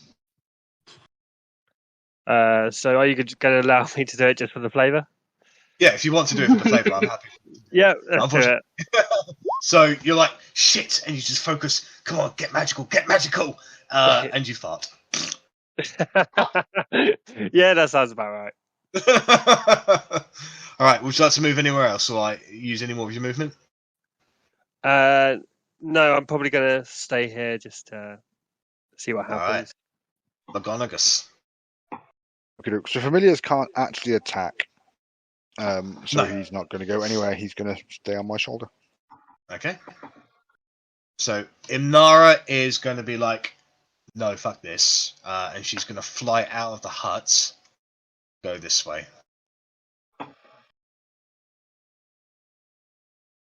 That's as far as she can go. She's going to take she's currently 10 feet above the ground. She's going to take the dodge action. She literally cannot do anything to these creatures. So it is Barrenbark's turn. So he is going to rush forward. Ah! Attack that spectre there.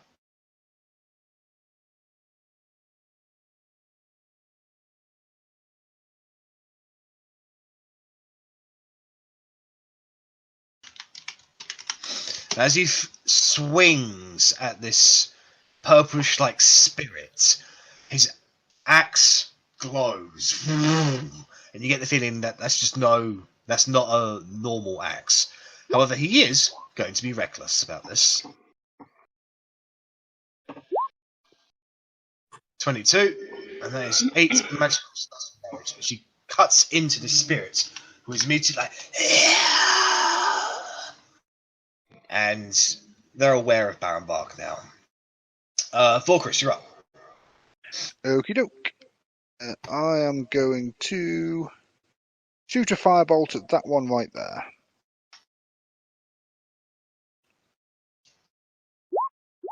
.24 to hit. That certainly hits. Sorry, which one were you hitting? That one at the bottom of the dock there, just underneath Kerry. Yeah, lovely. Okay, So so 7 fire fire damage. goes, it explodes on impact, and you get the feeling that whilst it seems to have hurt it, it didn't do as much damage as you thought it would. It seems to be resistant to fire damage. Yeah, figures. And then I'm going to send my zombies forward to attack. So 1, 2, 3. He'll do a slam against that 1, 2, 3. What was he? 1, 2, 3, 4. Yeah. So he'll do a slam attack against that one. Okay. So it's a +6 to this because it gets my proficiency. 24 to hit. And it is 1d6 plus 1. So 3 damage of bludgeoning, non-magical. So is that Wenos or Pa who did that? That's Wenos. So Wenos just slams into this creature, and whilst there is some physical contact, doesn't seem to do much damage. Seems to be resistant to that. I mean, resistance better than immune. So then Pa will Did it try the same move? against Barrenbark's one. But I'm assuming a 9 will miss. That 9 will miss, unfortunately. Pa just goes through the coattails of the spirit. Okay. That's me, Cora, and everyone of me. Okay.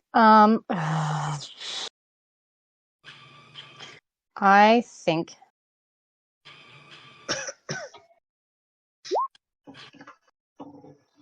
think I'm going to look up. Minorly, Kerry. Like there was some physical contact there.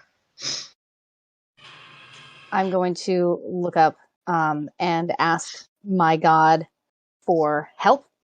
Bearvin, now would be a really good time. This is evil, and I need your help to fight it. And I'm going to cast Spirit Guardians. So that'll be, 15-foot radius around myself.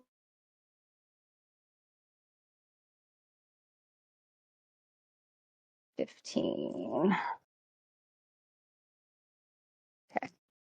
And then, crap. I think I can move. I would shout to people that they could be protected from these things in my little aura. So I'm gonna move, I think, a little bit this way.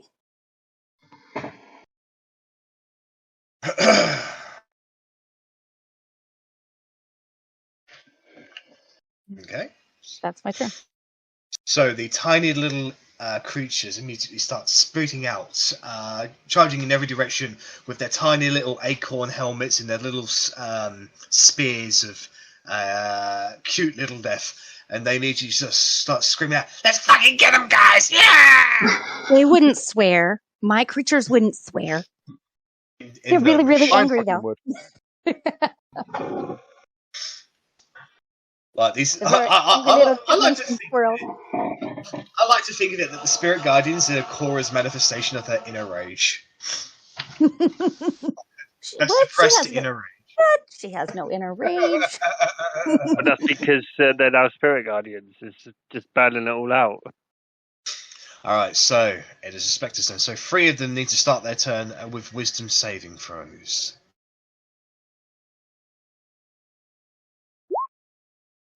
10, 16, and 10. So I believe 16 will pass, won't it? Cora? Can't hear you.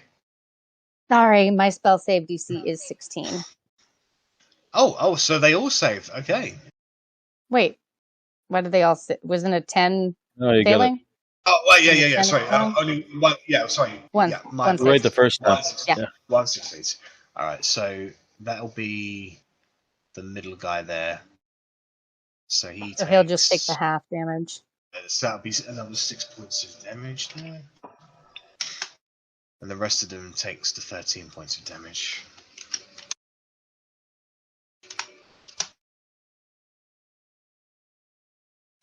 So the one by Barrenbark and Parr, you can see its form is debilitating, like almost collapsing into itself. It's barely functioning whenever magic is forcing it to stay there. However, this one will reach out towards Barrenbark at advantage because he used Reckless. 21 will hit him.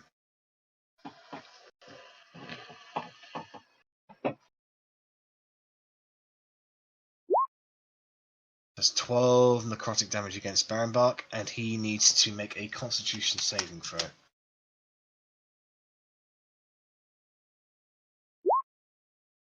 Natural 20.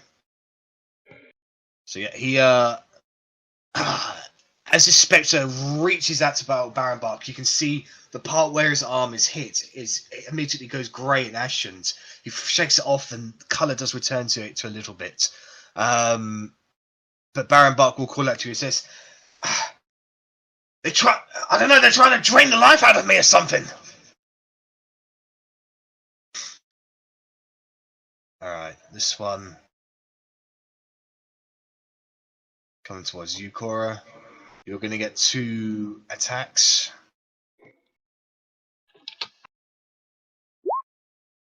$19 and 7. Does 19 hit? Yes. That's 8 necrotic damage against you, and can you make a Constitution saving throw, please? No.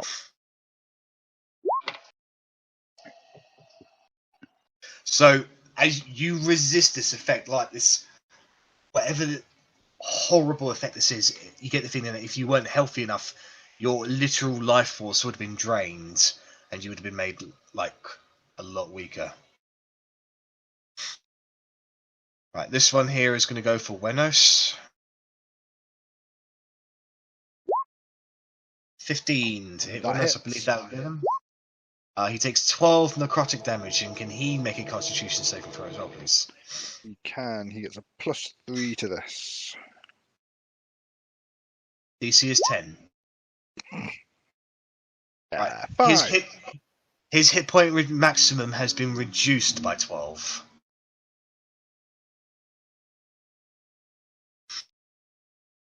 Okay, now they have all got...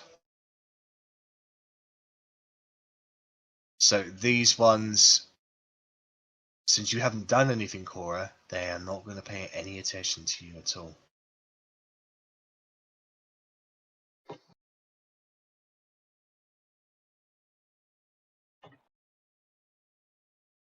As far as they can get there.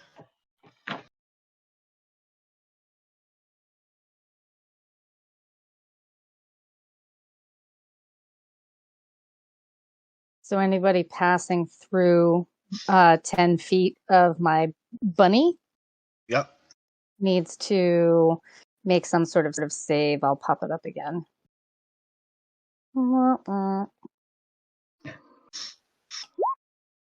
So they need to make a dex saving throw. Anybody who moved to a space within 10 feet. So that'll be just 2 of them. 8 Yeah. and 15. So both fails, I believe. Right, so then that is They take 20 20 radiant damage.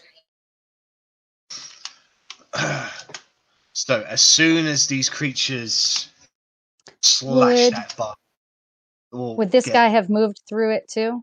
10 feet? Yeah, actually, no, he needs to make this save as well then. 6, no, so he would have taken the damage as well. 20 damage each, but that also means that's done. Yep. And with that, the bunny evaporates into thin air.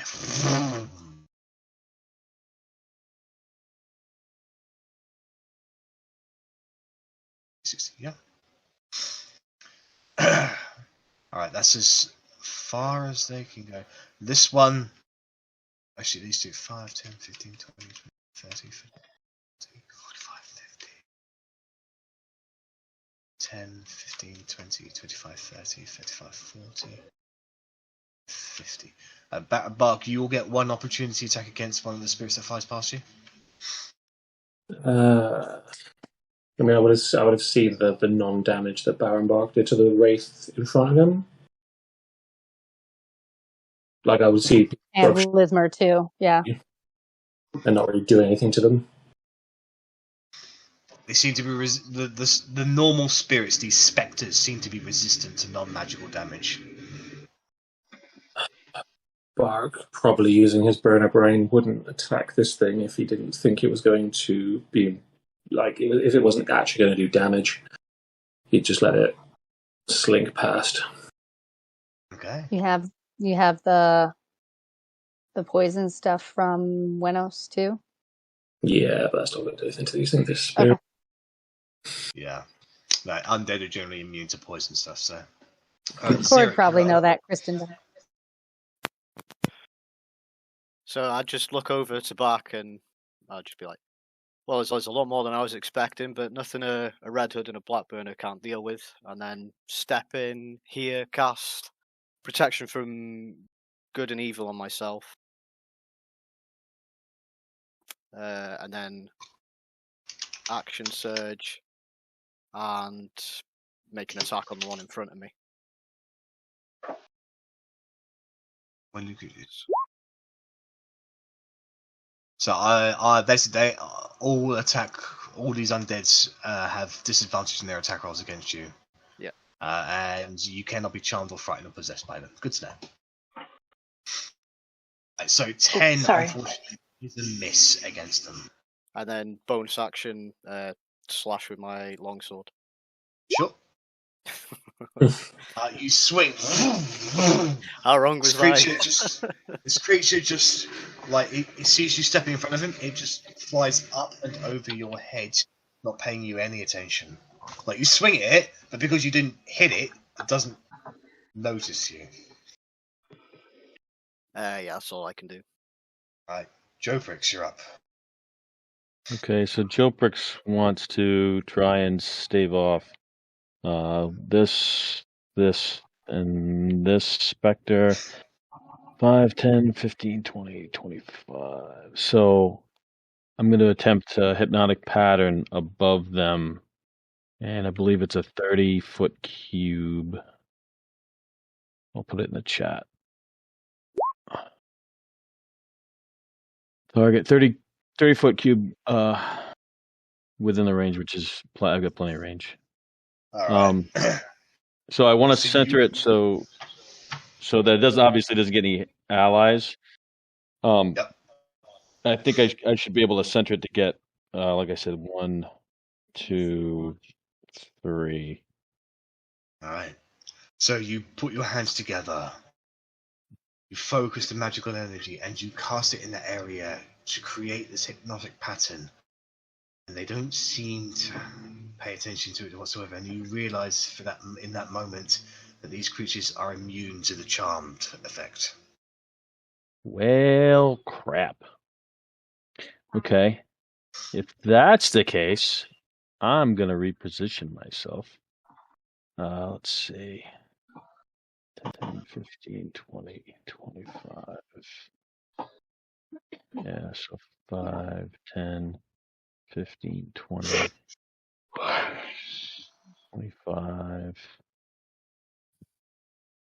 I'll reposition myself there for now. That's my turn. Alright. It is the Wraith's turn. They are...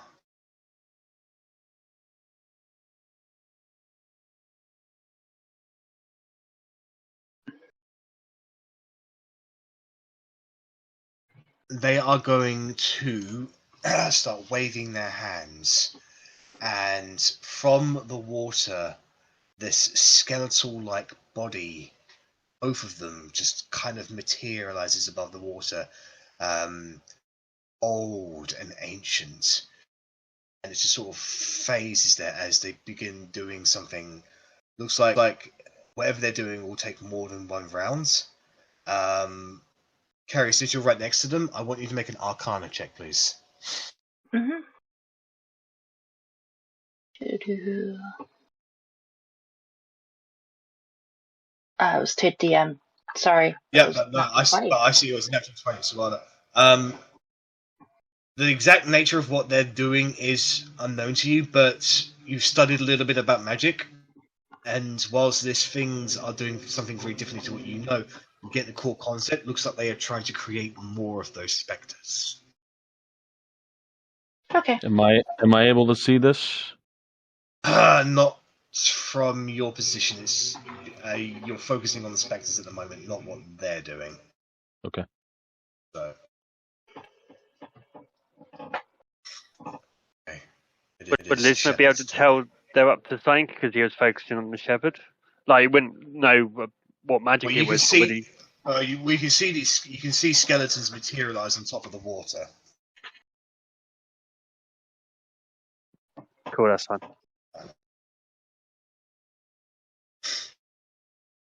So, the shepherd, his eyes dart towards Cora.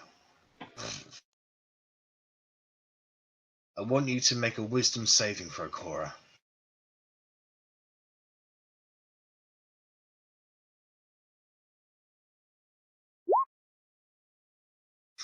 That's a fail.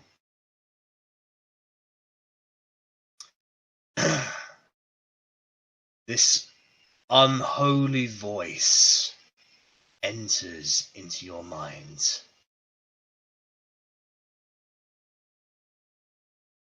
And all you hear is dispel.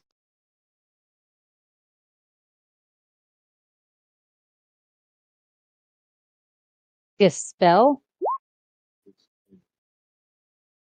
Cast command on you.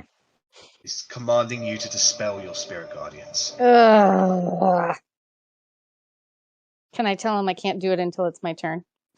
Yeah, he knows. He knows the concepts of D&D mechanics. Sorry, buddy, you're gonna have to wait a rulebook right minute. next to him. It's not my turn yet. The gods have decreed that we are allowed to fight to the death, but only if we take it in turns. No, would that happen right now? No, it'll happen on your turn. Okay. Alright. So, Kerry, it's your turn. Yay! I have a few questions. The shepherd, does he look like a type of person that can sleep? From here, just based on that, does it look like he just sleeps? Or is he just a ghost that doesn't sleep? You don't know.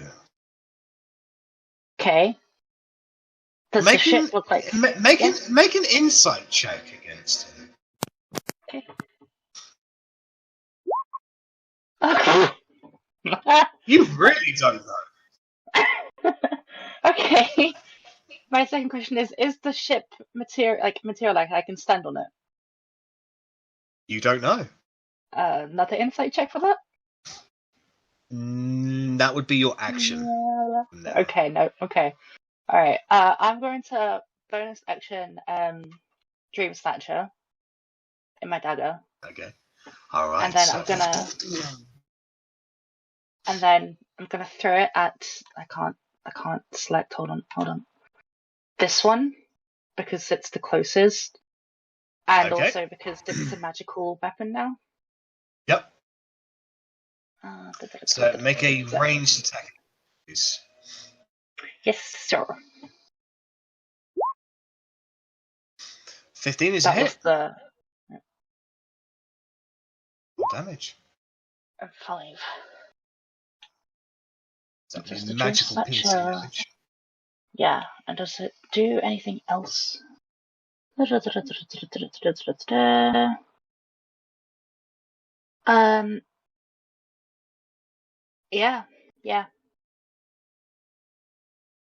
Do I have any movement? I don't, do I? Any creature who is struck, whose streaking is not automatic. Any creature can be struck.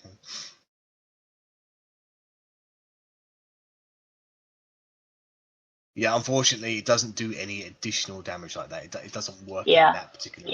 So that's cool. if it was sleeping, you'd be able to do necrotic damage. But Kerry, you're educated enough to know that spirits are generally immune to necrotic-based damage anyway. So yeah. And anyway, so the dagger flies and launches into the back of the spirit, which does go. That did seem to do some damage to him. Cool. I don't have any movement left, do I? You have all your movement left. All of it? Oh, okay. Yeah, you've not moved at all. Well, I want to get as close to Immnara as possible then, which is like 30 feet, isn't it? Yes. So that's... I want to go next to Cora then. Hi, Cora. Okay. So one of the spectres is going to make an opportunity attack as you rush past it. Yeah. 20 to hit you. Let's actually have a look at it. Yeah, that does hit me. But can I reaction it? How would you like to? What would you like to do for your reaction? I don't think I can do much, actually. I was looking at the shield, but it doesn't. No, never mind. It's fine. Take it. Yeah. Well, you take 12 necrotic damage, and can you make a Constitution saving throw, please? Yeah.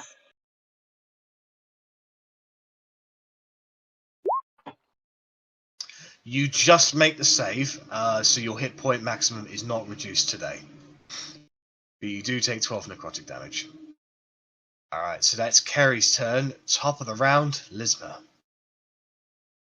Okay, so I'm going to equip my shield and take out my tentacle rod.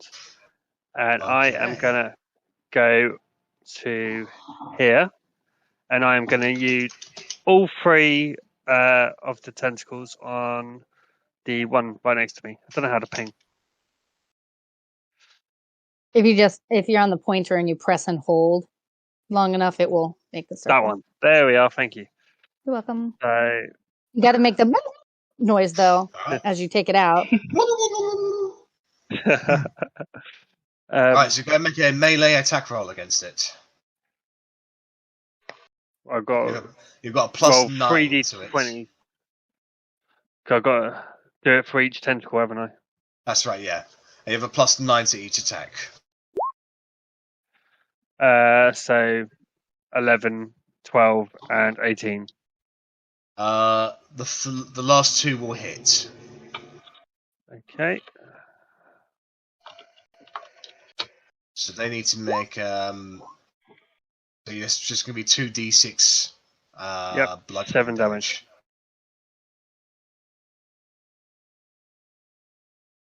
So as the tentacle rods fly forwards, this particular spectre had already been hurt incredibly by the Guardian of Faith. The tentacles wrap around this creature and basically shred it into non-existence. Okay, well, with my bonus action, I would like to look around at Zurek and wink at him.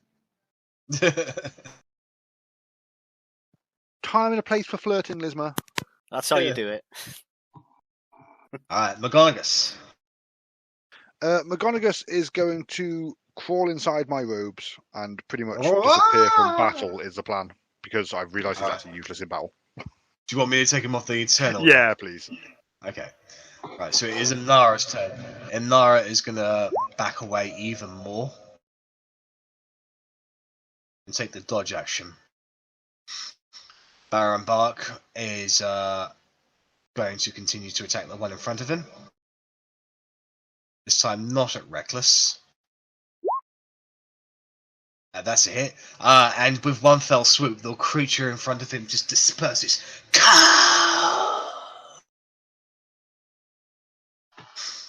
And then he's going to rush off over to this one next to there. Right, Vorkus, you're up. Okie doke. Vorkus is, against his better judgment, going to Misty Step over here. Take a step forward and yell out to the shepherd, "You're a goddamn coward! I suggest you dismiss all your minions and fight us yourself." And I'm going to cast Suggestion. Are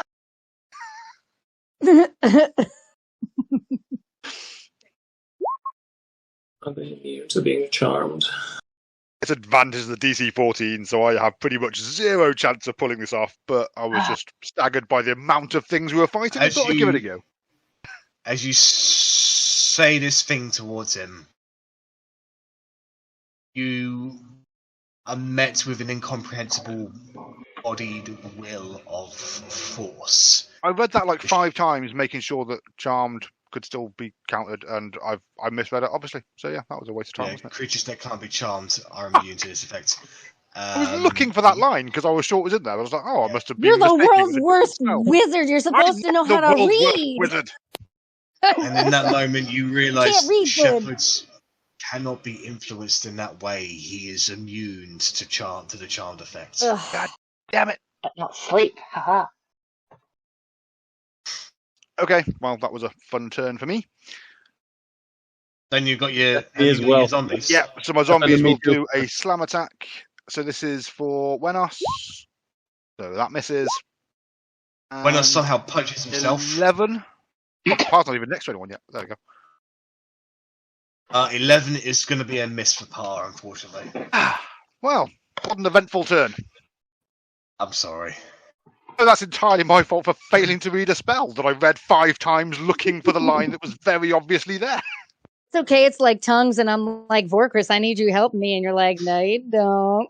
But I'll do it. Yeah. So, Cora, at the start of your turn, magic compels you to stop your spirit guardians.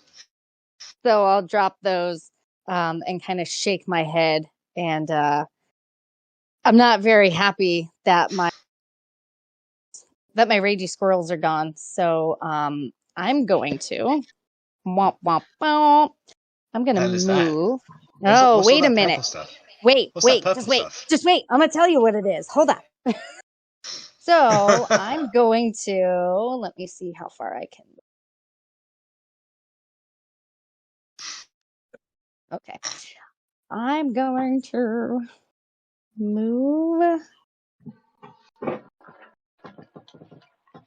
here. Yes. Nope. Here. And I am going to channel my divinity. Okay. So, channel divinity, and then destroy undead if it's CR half or lower. I have no idea, but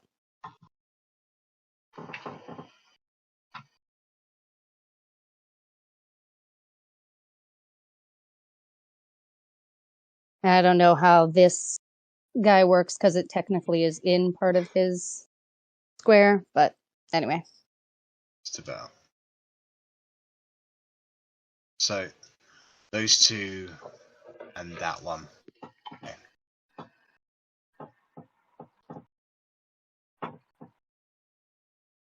So the shepherd has a trait.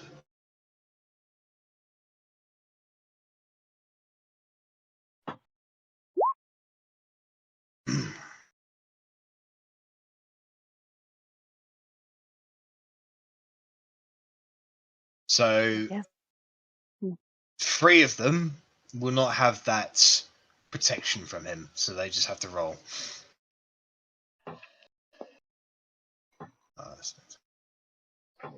Alright, so wisdom saving throws. So this will be the 3 that are not protected at the moment. 3, 19, and 13. 1 save. Okay. So they are above CR 1/2, so they are not destroyed completely. Okay. Do the other So I 3 was- do it at advantage? Not immune. Yes, they are doing. They do it at advantage. The other 3. Dang. 16, 9, 17. 2 saves. Okay. So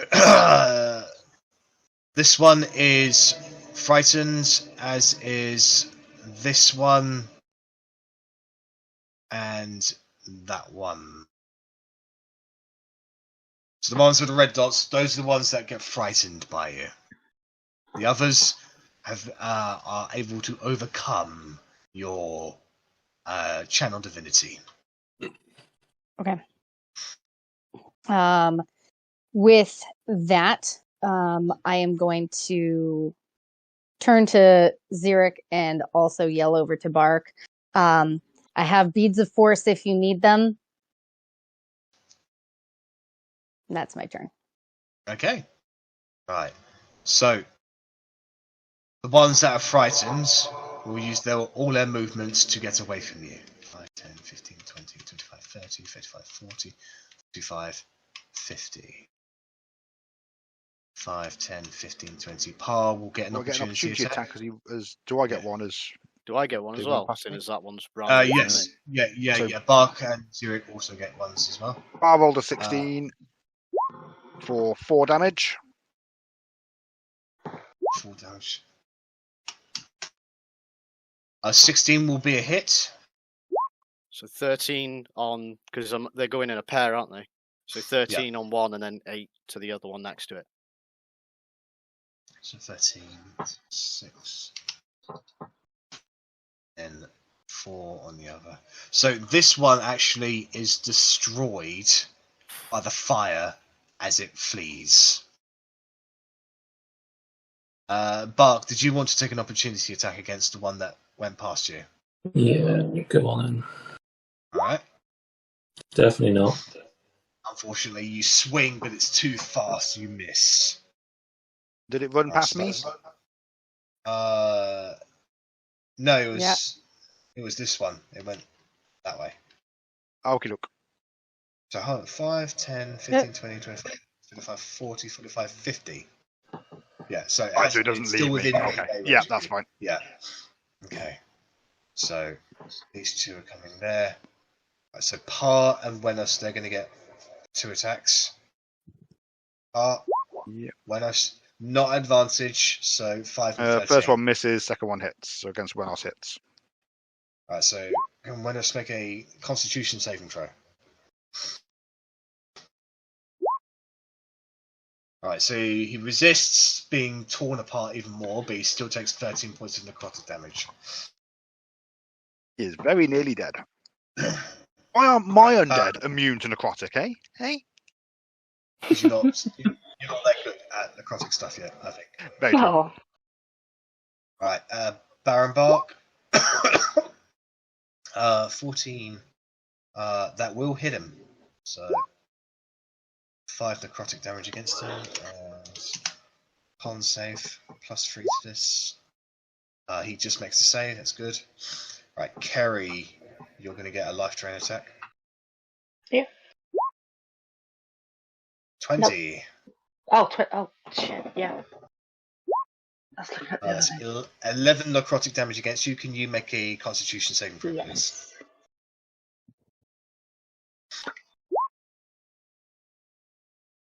You're good? Okay. That's a save. Well, 5, 10, 15, 20, 25, 30.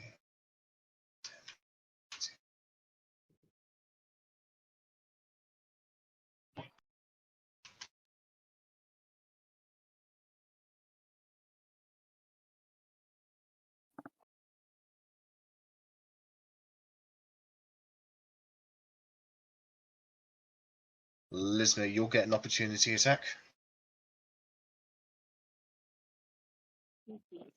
Okay, I would just. Would I be able to opportunity attack with the tentacle rod? Because that's what I've got equipped. That's what you have equipped at the moment. Yeah, I guess only one tentacle this time, that's correct. Yes. Okay.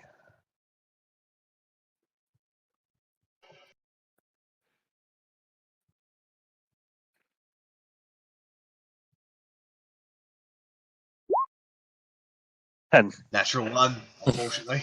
Oh yeah. You swing the tentacle, but it just flops and just goes completely the wrong direction. Sorry, this doesn't usually happen. 5, 10, 15, 20.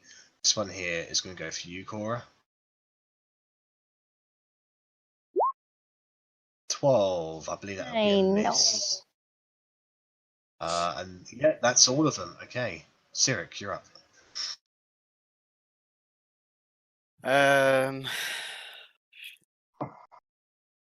Yeah, I'll move over to Cora, take one of the beads of force off her, if she'll let me. Yep. And then, so it's 5, 10, 20, 30. Dash over to there. I'll take the opportunity attack to run over there past. So it's disadvantage because I got. No, well, miss anyway. Yeah, so. it's not. And then I'm gonna throw the bead of force at the shepherd. Just look at it and go, hope this works, and then just hoof it over to him. Okay. Up to 60 feet. Exposed on impact. So they all need to make a dexterity saving throw. Yeah, DC 15.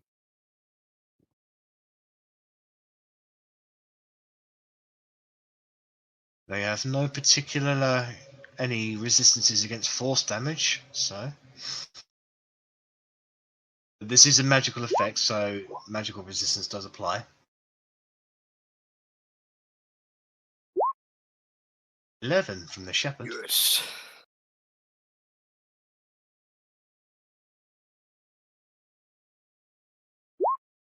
$16 and 12 from the wraiths. So that's what is it? 5d4. Yes, that's right.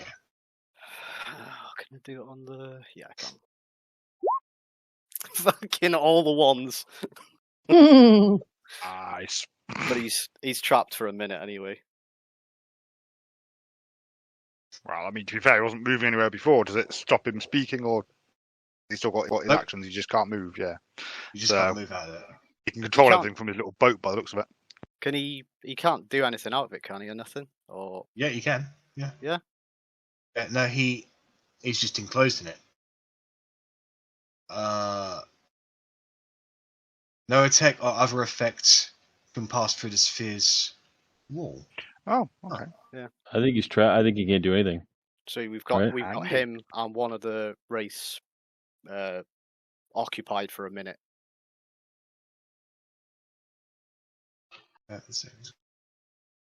So that also means that you guys can't attack him for a minute. That's right. I'm okay with that. We've got enough to. That's a win, I think. Just to double check who. Yeah, him. Okay. Which two are stuck in it? Just that, yeah. The ones I put the blue dots on. So for a minute they're out of it.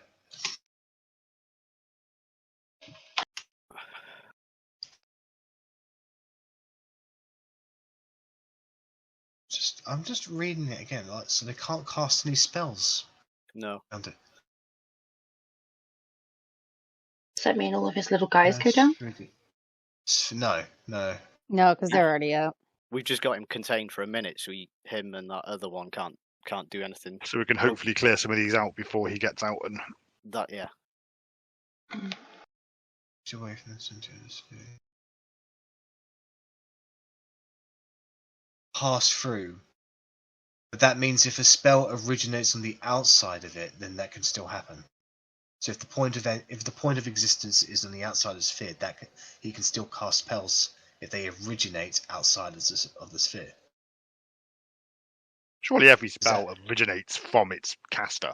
No, there's No, one. no. I think there's one, and it's a cleric spell that comes like down Flame. from the sky. Sa- Yeah. Sacred Flame appears at the point of where the flame appears, like generally on a person. Like I think we had the same incident with the same thing with Verity and Wall of Force with the if you remember, Rich, when you fought against the Mind Flayer.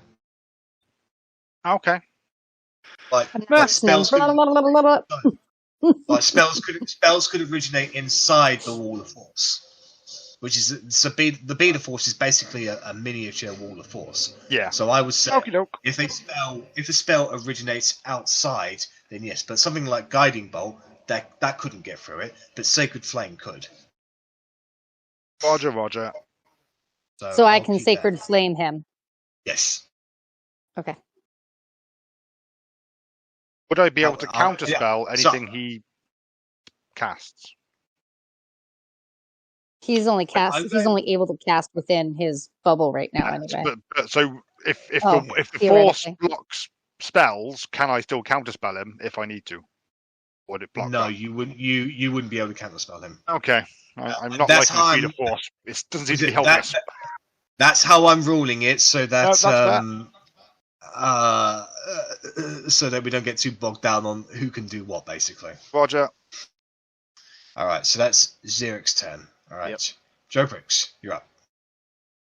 Okay, I think Joprix is going to attempt to web the specters that are about to get to Immnara. So I think it's a 20-foot Radius. 20-foot radius or cube, 20-foot cube. So I think I'm going to try and get the two that are closest in a web in that cube without touching Immnara. Okay. So it's, yeah, if you can visualize it, 4x4 that gets this guy. Oh, sorry. Let's see. This one and this one. So that's basically there. That's where you cast Right. it. Yeah, essentially. Yep. So as you cast web, the web explodes on the spot. Sticky web just goes everywhere, and it passes straight through the specters, and you realise in that moment that they are immune to being restrained. Oh, crap. That's 2 turns down. Jesus. All right. I think that's pretty much all I can do without movement. Yeah, and I think I'm good. All right. So it's the Wraith's turn. So the Wraith is going to complete its turn, and a new spectre is created. The other one is still enclosed and cannot do its thing.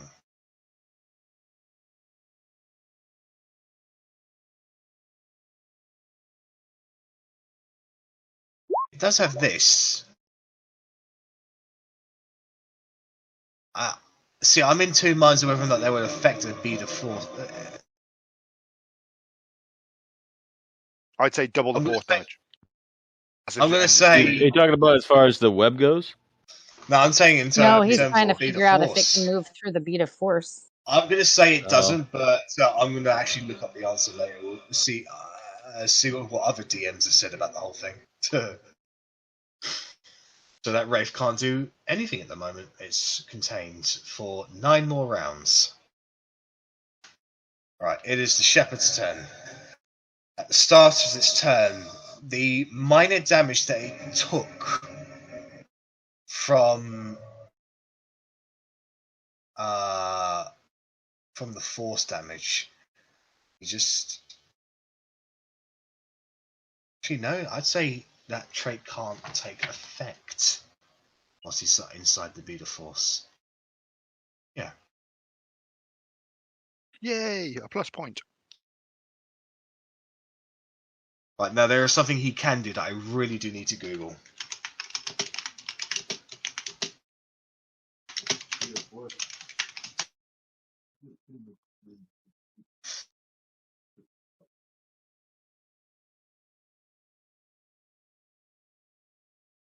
Sorry, bear with me just a minute, guys.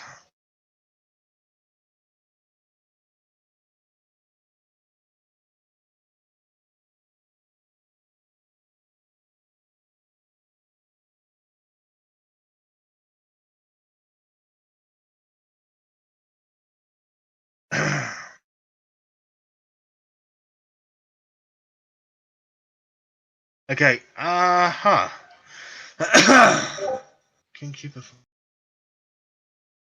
Alright. Because it is a magical effect. Mate. Alright, so basically, the Shepherd can do this.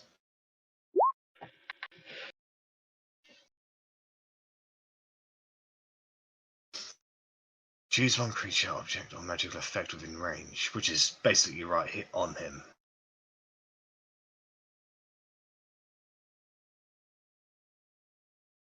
Do you have a spell save DC, Zurich? Should have. I think. Yeah, it's 14. I'm going to have him do a check against your spell save DC to see if the spell magic works against the Beat of Force. Because there's no quick answer that I can find on that, but I would say, because it's magic effect, the spell magic would work against something like that. Is that something I can counterspell? No, because the counter spell originates from Because until he's inside done it, we can't get through the bead of force. Yeah. That's true too. I can't get through it. Yeah. So That and you're out of range anyway. Oh, that's true too.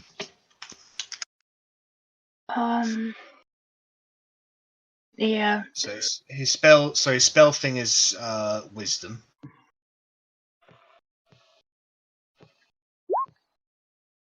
Natural 20. Okay. So he will expend a 3rd level spell to dispel the bead of force around him. So the shepherd's back in it, but that's his turn. Kerry, you're up. Can I use Dream Snatcher's sleep spell on the shepherd? Yeah, of course. Go ahead and cast. Level 4. What level do you cast at? Level 4. So Yeah. how many D8s is that? 5d8 at 1st level, 2d8. So 2nd, 3rd, 4th, 5th. Go and roll 13d8. Oh, okay. 1 second. Oh, that's a lot. Oh, that's a lot. Okay.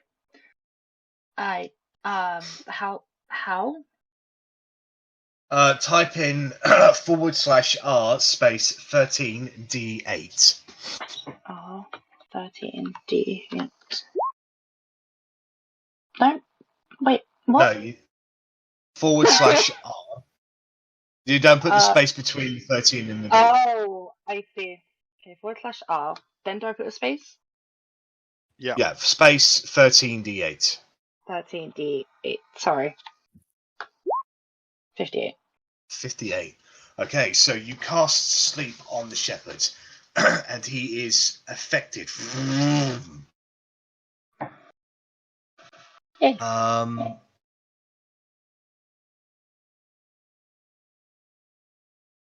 That is. Checking something. Sleep.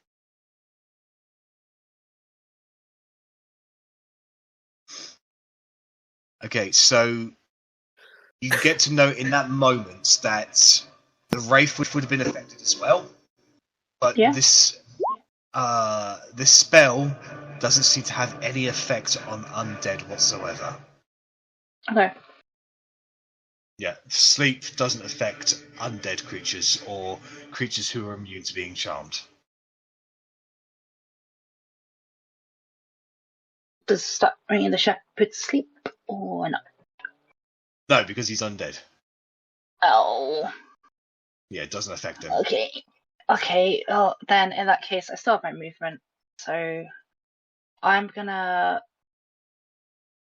I can take my movement out of my bonus action, correct? Yes.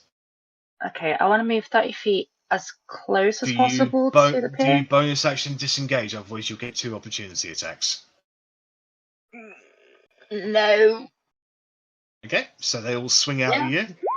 Go ahead. 12 and 9. I don't think they'll hit you, will they? Nope. Mine's 13. So you duck underneath 2 life drain attacks from the spectres. You can move 30 feet. Yep, I want to move there, and then I want to bonus action myself onto the ship next to the shepherd. Okay. So do you want to... So You're if I misty land? stepping, is that right? Yep. Let's hope I land on the ship. All right. So you misty step.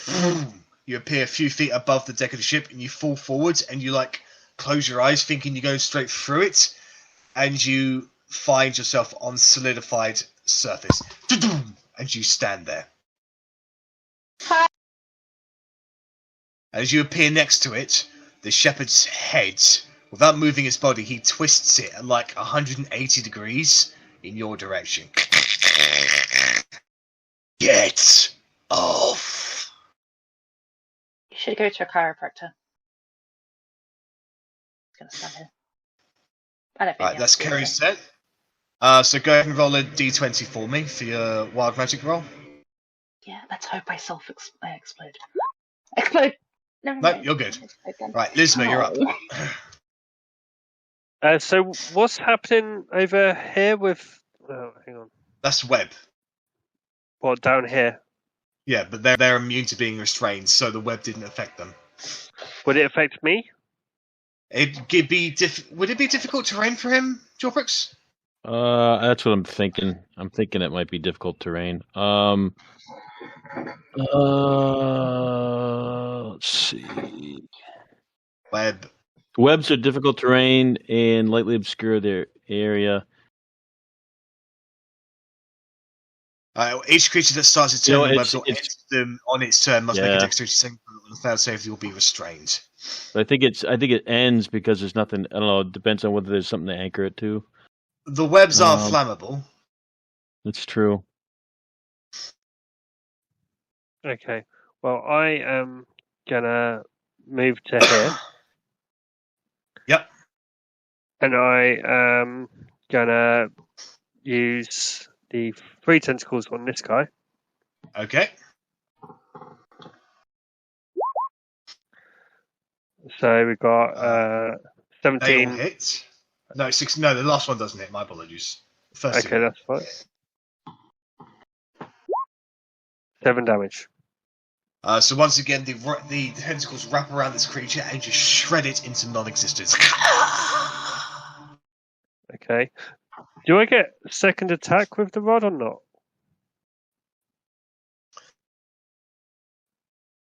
Fighter's extra attack should just be extra attack, regardless of your weapon, right? Tentacle rod.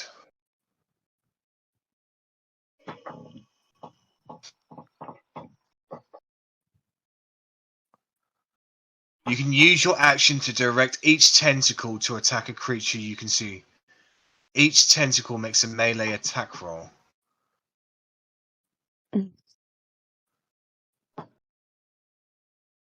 I'm going to say yes. Extra attack would apply to the tentacle rod. Fantastic. So then I'm going to direct the other 3 at this guy. Okay. The next 3. I think they all hit. Plus 9, so yeah, they all hit, yeah. Okay. That's 12 damage. And if he's not dead, then I believe he's got to do something about being restrained. He is immune to being restrained. Immune, okay, that's fine. That's why the web did nothing. Yeah, I can drop concentration on that, Jack. At any time, On right? your turn, yeah. On your turn. On my turn? Okay. Yeah. All right, so this way, like you swing it and you bring the tentacles around and you attack the other one. It slashes into it, and as you see the tentacles like burrow in to restrain it, they just sort of pass through the spectre, and it continues to move. Does it mean it didn't take any damage from that, or? Oh no, it took damage. It's just not restrained. Okay, that's fine. Then I want to use action surge. Yep. To then attack it again with 3 more Okay. tentacles.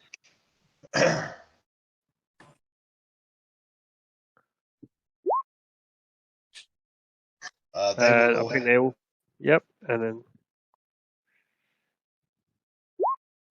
9 damage.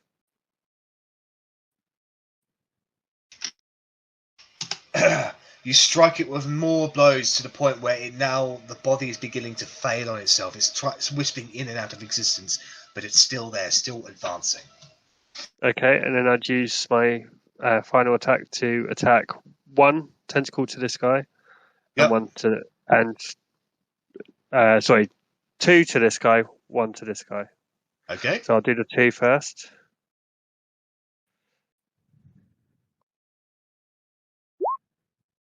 I think they both hit. 7 damage. 7 damage.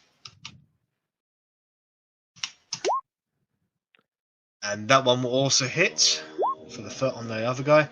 And that final tentacle reaches out and actually just lashes across the creature's head and disconnects it, and the entire body just disperses into mist. Awesome. Not gonna lie, I'm so glad I took this rod. Has its uses and it has its weaknesses. Alright, it is Immnara's turn. Immnara is going to flee over here. It's as far as she can get. Alright, Barrenbark's turn. So Barrenbark is just going to focus on the one in front of him.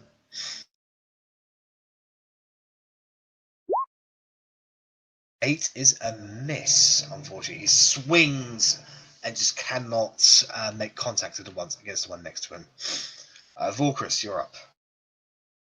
So, I'm going to look up at the shepherd. I'm going to say, yell, you should have fled when you had the chance. And as I say that, I use my bonus action to make my cape billow impressively. And then while he's distracted by my billowing cape, I hit him with a level 3 magic missiles to the back. That's right, 5d4. Okay. 5d4 plus 5. Oh, that's not actually bad rolling for me. Take 22 points of force damage.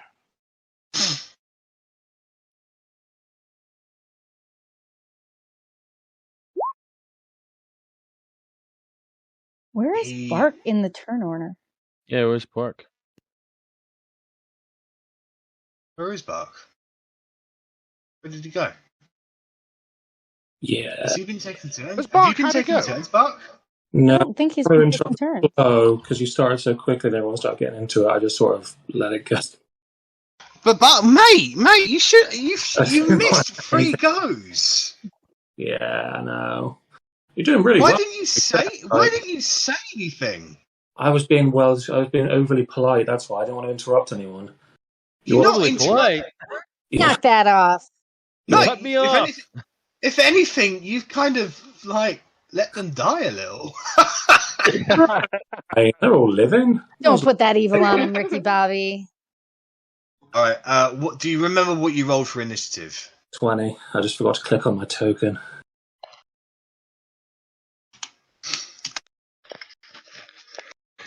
All right. All right. Hold on. All right. So the shepherd takes 22 points of force damage as he's blasted.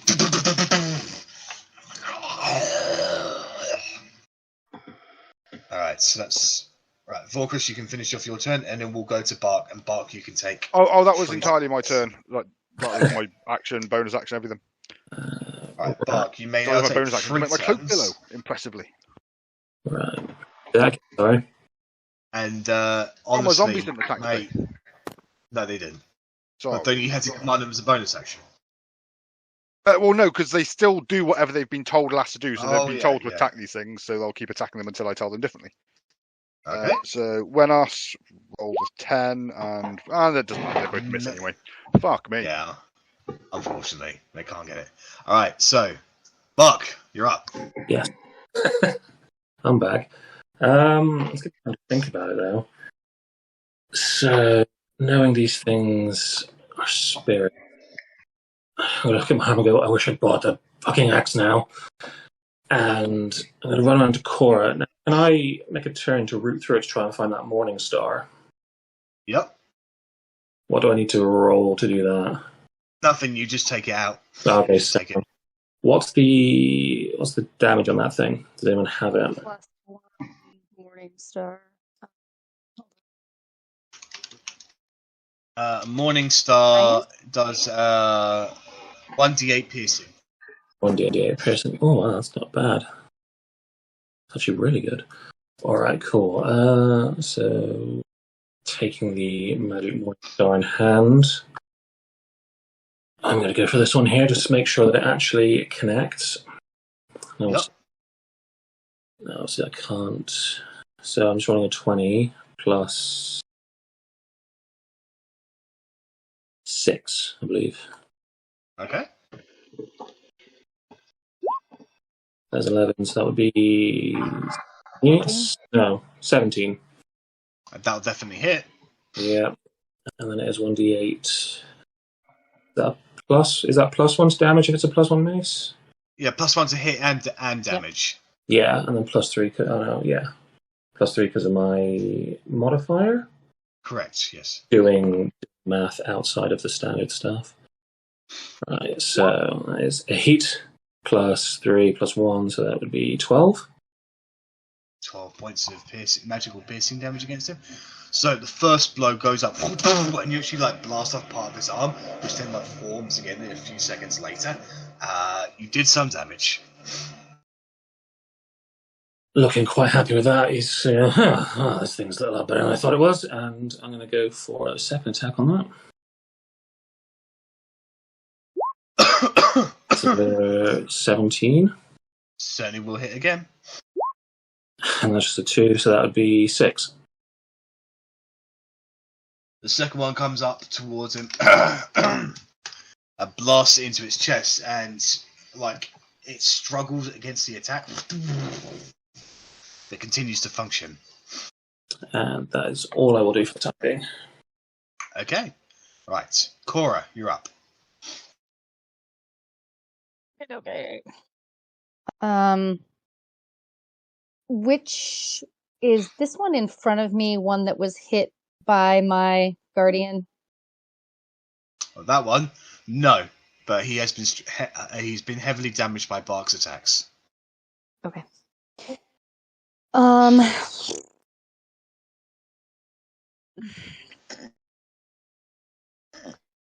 am going to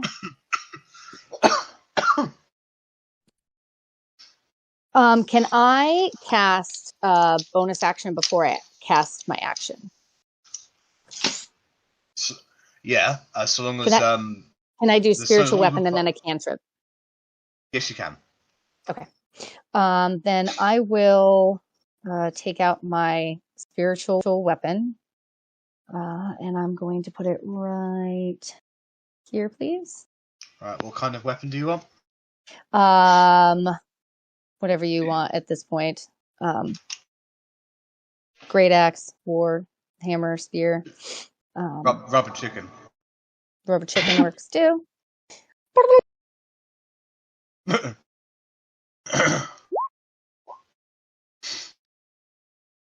Oh, 19 will certainly hit. The spiritual weapon comes down and bisects the creature as it disperses into mist.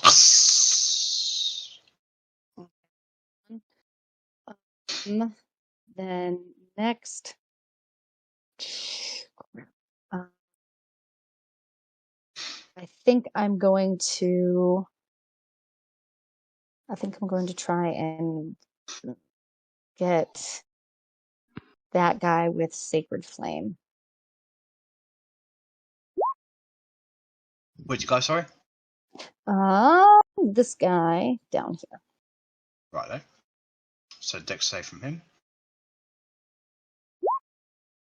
Natural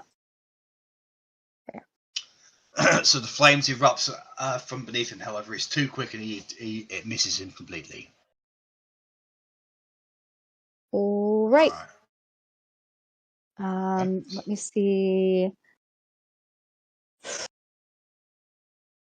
I think I'm going to stay for right now. Thank you.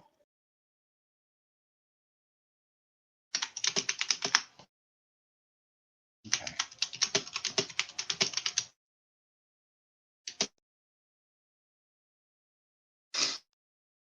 So 5, 10, 20, 25, 30.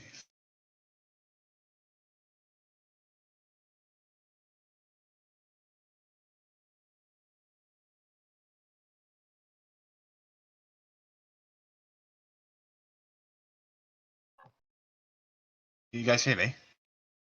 Yeah. No. Yeah, I lagged that for a second. Oh, okay. Alright, so these spectres will fly up to Immnara and grab her. So they are going to make opposed athletics checks.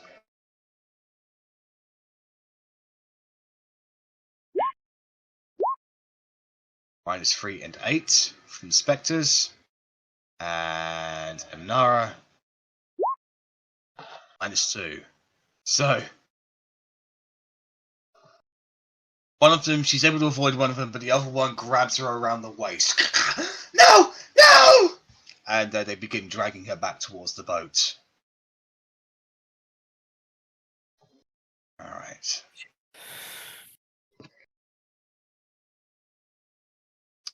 This one here is going to attack you, Vorkris, at disadvantage because it's still frightened of Cora and can still see it. Roger.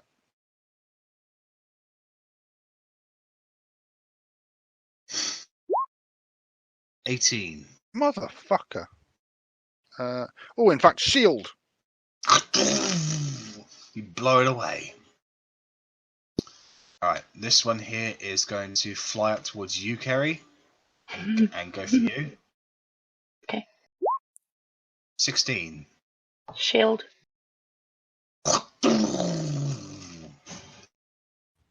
Okay. These two are going to go for Barrenbark.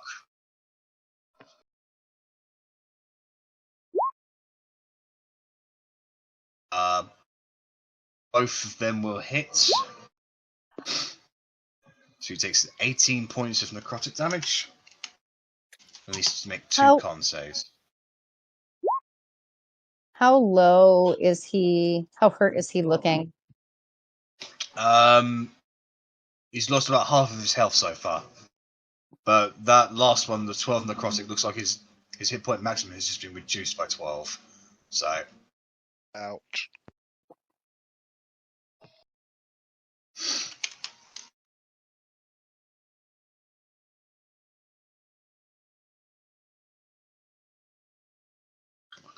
Okay. Right. One attack on Par, one attack on Wenos. Par, Wenos. And a hit. Wenos is not doing well, is he? No, 11 necrotic damage to Wenos. So he is down. But is he out? Let's see. What's his con? 5 plus the damage taken, so we need 16. He gets a +3 to this. Yeah! He maintains his composure. 1 hit point Wenos. This one is still frightened, so can only move away. So 5, 10, 15, 20, 25, 30. Going up towards Kerry. Yeah. He's going to make an attack at disadvantage because you can still see Cora. 21. Yep. 15 necrotic damage against you. Can you make a Constitution saving throw, please? Oh, I can. Cool. Good.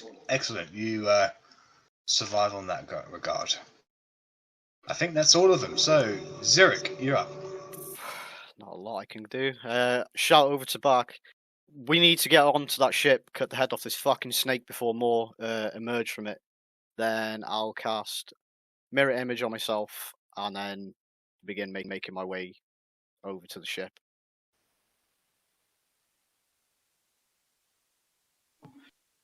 Okay. Right, Jilbrix, you're up. Joe Brix is going to cast a second level magic missile on this wraith. Okie dokie. Go ahead and roll a 4d4 plus 4. 4 plus 4. Can add the 4 to this. Oh, so 12. 12 points. So, like, almost as if you're firing bullets into a clasp of cloud, they indent it within itself and just reforms its structure. It has taken damage. That's good. Not a lot. I'm going to stay put. Alright. It is the Wraith's turn. So this Wraith is stuck. Because the ship has been boarded, this Wraith will shift its attention. Hey, how you doing?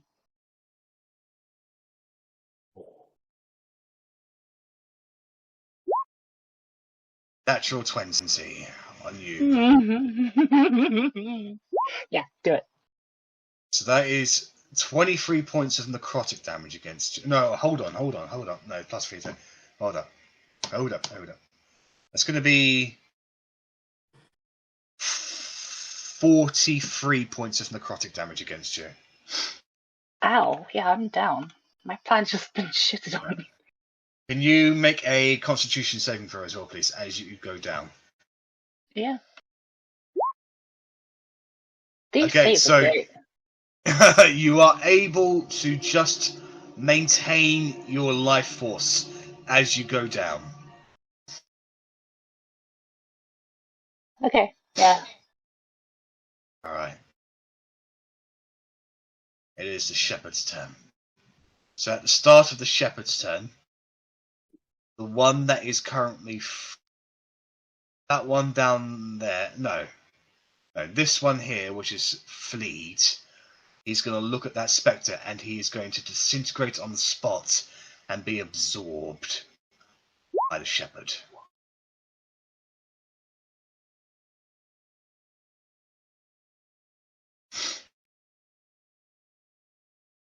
He recovers 10 hit points.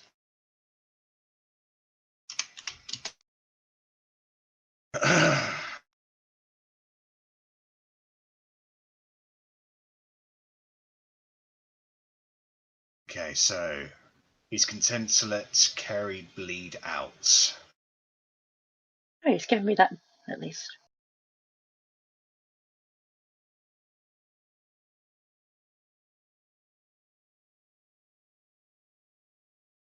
He sees you rushing towards the ship, Zurich.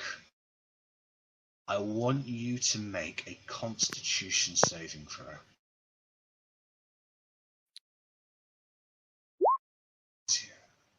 Not today, Satan.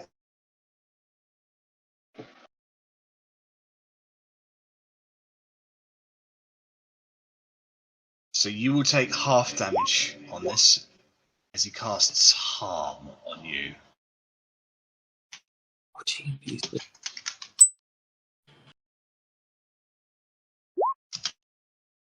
take 20 points of necrotic damage. Can you make a Constitution saving throw, please? In regards to your concentration. Okay. You make the spell. You make the save.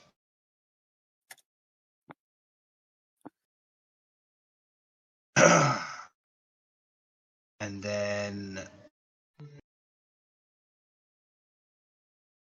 a massive spiked gauntlet appears in front of you, Zurich, as you cast spiritual weapon on you. So it's 21 to hit. How many goes are there? I'm gonna shield it. Screw it. Would it have disadvantage against me? Why would it have disadvantage? Because of the Mirror image. not mirror image Well, protection, protection from of good and evil. Is it? You should have. Yeah, that's right then. So, Yeah, 12 won't hit. hold on. Protection. Oh. Ah.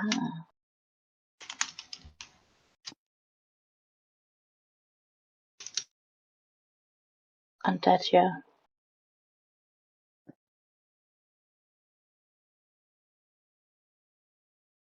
Yeah. Okay. No problem. Nice. Okay, so yeah, 12 will miss. But that gauntlet is there.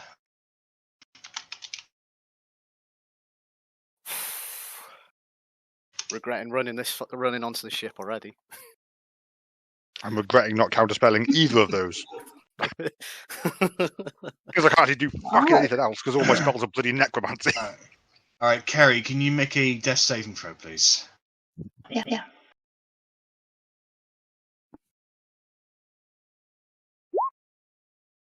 That's one success. Right, Bark, you're up. Alright,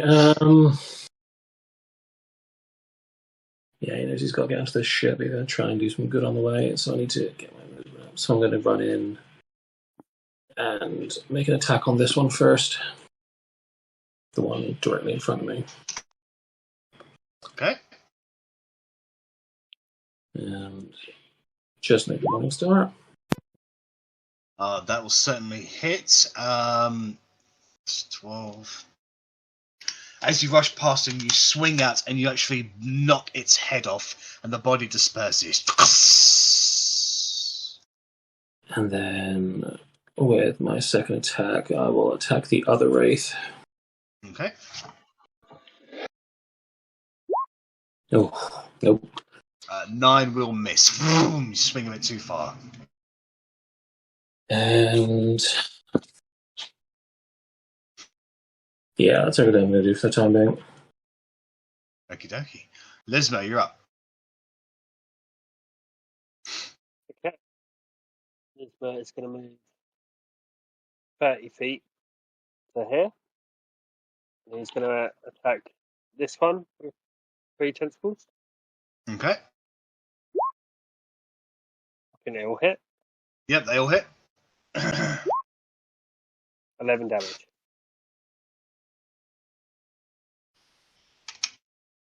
So yeah, so you smash into it. It still functions, but it's certainly noticing. Okay, and is it the other one that has hold of Immnara? Correct, yes. Okay, I'm going to attack the other one. Okay. I think they all hit. They all hit, yep. And 11 damage. You loosen the grip that it has on Immnara. But this one hasn't been hurt yet, so it still functions. So Immnara is considered restrained, so unfortunately there's nothing she can do right now. Her power is being sapped from her. Barrenbark is going to swing the axe at that one. And he's going to do this recklessly. 13 will hit it for 8 magical slashing damage. And the creature takes such an amount of damage that it's actually forced backwards by the axe and begins to fail on itself. It looks like it's barely functioning. Right, Volchris, you're up. Okie doke. For Chris is.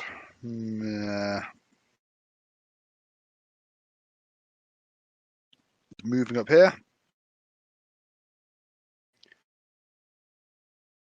And he is going to do his very inadequate breath weapon straight up there. So against the Spectre and the Shepherd. So, come on. So it's a deck saving throw, please. Okay. 8 plus my Alright. con plus things, so 13. Is that at advantage? So it's not a magical effect, so no, it's 8. Yay! And the Spectre. Not a disadvantage. Yeah, but that passes anyway. So so he'll take the full 2d6. Yep. 8, and the Spectre will take 4. I mean, that's just fucking shit, isn't it? I can do all my spells in necrotic. Oh dear. It's almost as if I knew that. Yeah. Okay, so the acid splashes onto the Spectre, and whilst it does move out of the way a bit, the one bit that it does get on it, you get the feeling that it's innately resistant to acid damage. The Shepherd, who still seemingly has a material form, doesn't seem to have any resistance against the acid.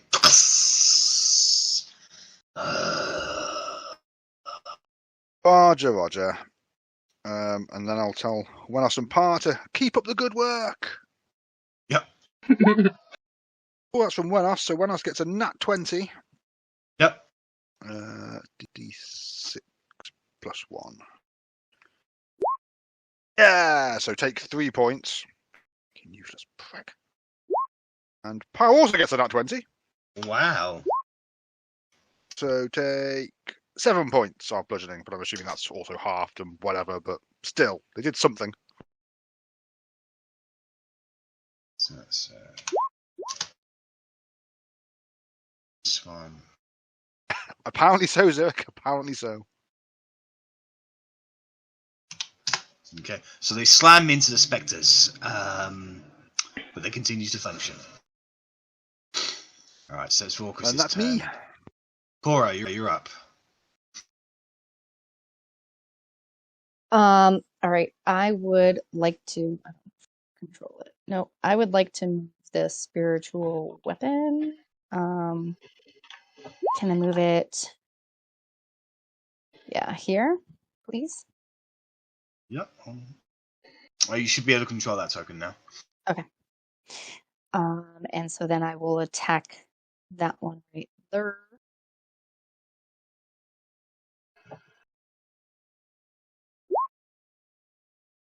Oh, that's certainly a hit.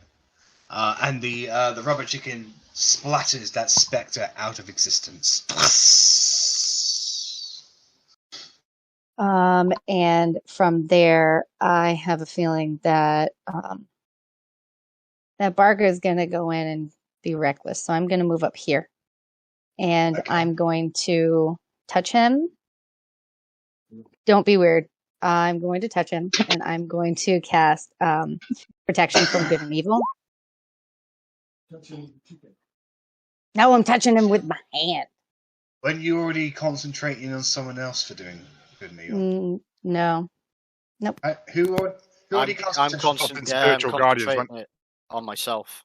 You dispelled everything I had concentration on. Yeah, I've got protection from good and evil, but I'm concentrating on myself. Righto. Yeah. Okay, so Barrenbark is protected by the evil. Nope, not Barrenbark. My bark. Bark. Righto. Barrenbark looks disappointed. Sorry, buddy. And my name is now My Bark. Okay, so alright, that's Cora's turn. Right, Spectres. So there will two Spectres will continue to assault against these. Buenos. Yep, hits them both. 11 necrotic damage for And Buenos. Wenos survive again. No, Wenos is dead. Buenos is destroyed. Worth miles a little bit at reliving that. Par takes 14 necrotic damage, and can he make a con save? It's not pleasant for Parr. So 17. That passes. So he passes, yep. Okay, right. so Lisman, you're going to get 14. 11 to hit you, Lisman. That's not going to succeed.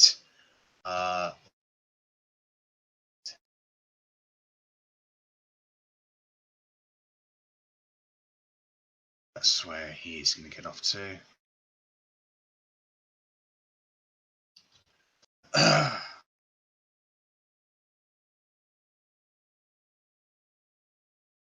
This guy's going to have an attack against you at disadvantage, Zurich. 20. Yeah, that'll hit, but I will pass it over to one of my mirror images. Okay, so that mirror image is dispersed. I was hoping to try and save them, but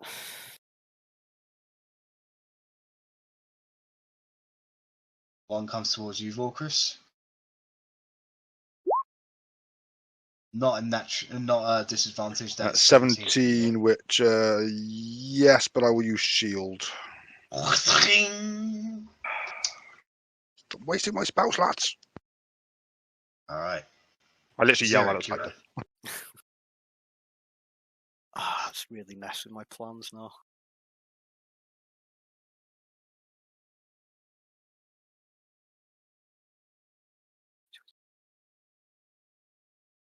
So if I hit, just before I use it, if I hit this one with my green flame blade, would it be able to jump 5 feet to this one? Is it 5 feet from me, or is 5 it 5 feet? feet? No, 5 feet of the enemy.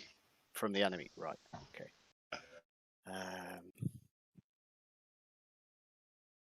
Would this one have been able to attack me though, because it's frightened? He had disadvantage on the attack roll. Yeah, I thought he couldn't move towards Cora. He didn't. He didn't get any closer. He moved sideways. Oh, right. Okay. Fair enough. Yeah, then I'll just go one attack and then bonus action longsword it. 2 hits. So it'd just be the 17 fire damage and then the wherever the longsword damage is.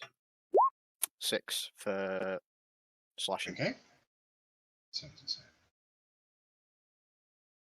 I think that's all I can do. I don't want to. You get the feeling that it's resistant to both forms of damage. Yeah, thought it might be.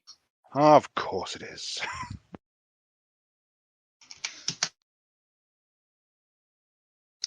All I'll right, just go home and research how to be a Spectre. Joe Bricks, you're up. Okay, Joe Bricks is going to take some movement. Let's see. Oh, wrong button.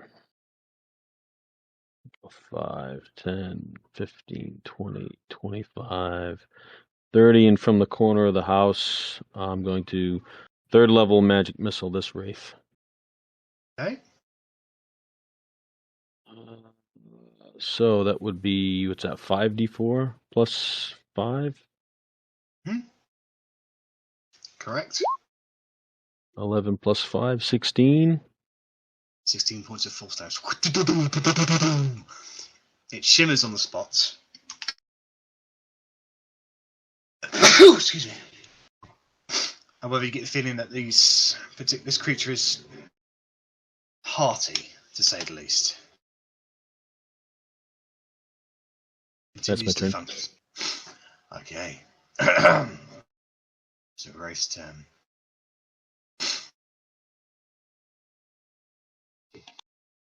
Looks like he commences his ritual once again, but this time instead of bringing up a skeletal body, he's now focusing on Carrie's unconscious body.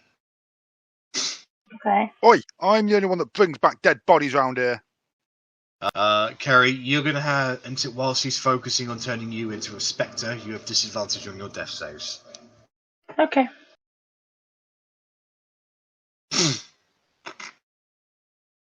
And that's another round gone down for this guy. Right, it is the shepherd's turn.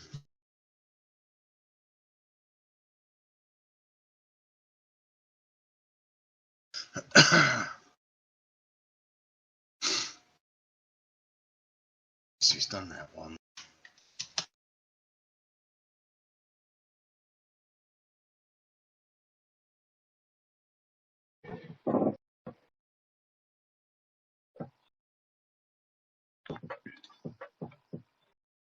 a large skeletal-like death, almost like kind of like the Grim Reaper, shall we say, appears at the very top of the dock. Is this a spell? Yes. I will counter it because that sounds terrifying. What level? Third. And make a spellcasting check, please.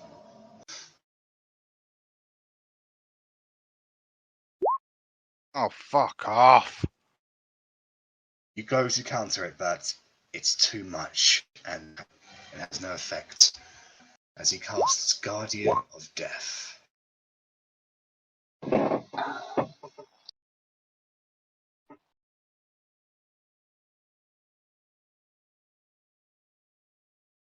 So It's like mine, but it's Yep. the bad version. yeah. It's the Death Bunny.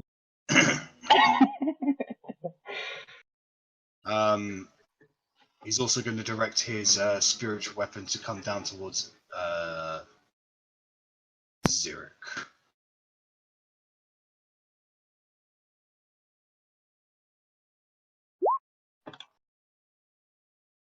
Natural 1. I'll parry that one. Alright, Carrie, can I get a death save at disadvantage from you, please? Yes, sir. That... And again, I just need to see if you get that natural 1. Oh, yeah. Alright, so that's 1 failure. Okay. Yeah. Right. Bark, you're up. Indeed. The front of the ship, is it tall? Like, is it? If I wanted to, could I just run straight onto it? Yeah, if you want, you'd have to go past the dock area. Yes. Well, that is the idea, and move very reminiscent of old Bark. You just see the sort of the shadows and the wind pick up in his cape, and I'm going to use Zephyr Strike. Okay. To move, like, just for saying how big I am, it is darkness and wind combined, and he just darts through all of this onto the top of the ship.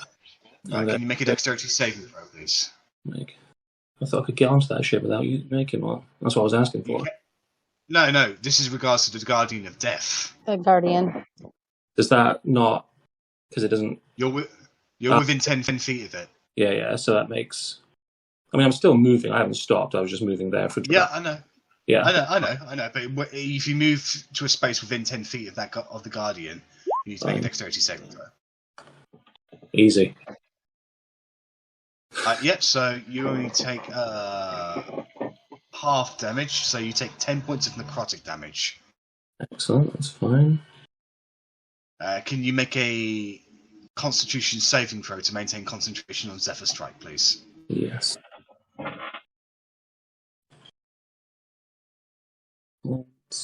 on. DC is 10. Yeah, you're good. Excellent. So, running through all of that and sort of brushing it off like it's just bad cobwebbing, I'm going to dart around the back of the boat, and I'm going to make my first attack at advantage on the Shepherd with the Morning Star. Okay. And that is 27, so that is prick. No. So I also get 1d8 force damage because of Zephyr Strike. That's correct.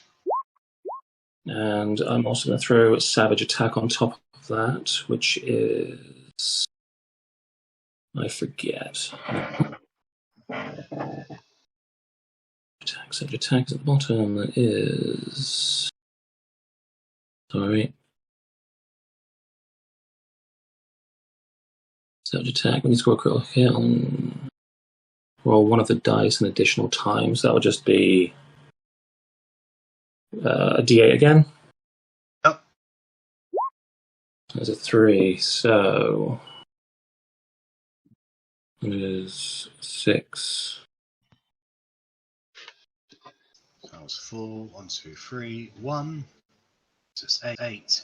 What's the 4? 1, 2, 3, 4. 1, 2, 3, 4. 1, 2, 3. That's 22 points of damage against him. Force damage as well. So as you, the eyes follow you briefly from the shepherd as you appear behind him, and you swing around, catching the morning star into the back of its skull. He tanks it. His head barely moves, and he just cracks his own neck, not shifting his body to look back at you.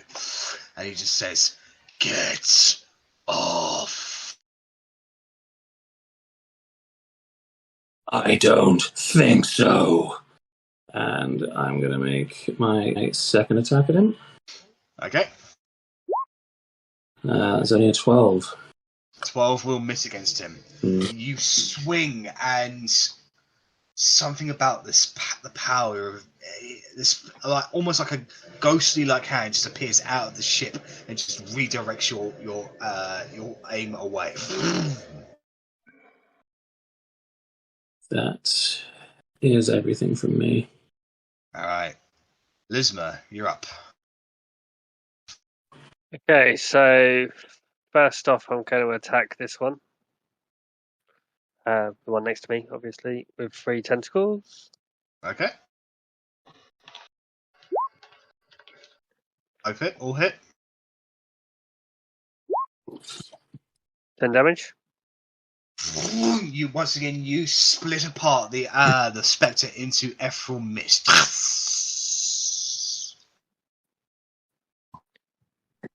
Cool. And then I'm going to move to here, I think it was. And I believe I'm still in range. Yep. Yep. I'm going to attack that with 3 tentacles, but also using Godin attack superiority die. Okay. They all hit, don't they? I believe so, yes, they will. So that's 9 damage plus, I think it's a D6. Yep. Oh no, it's D8.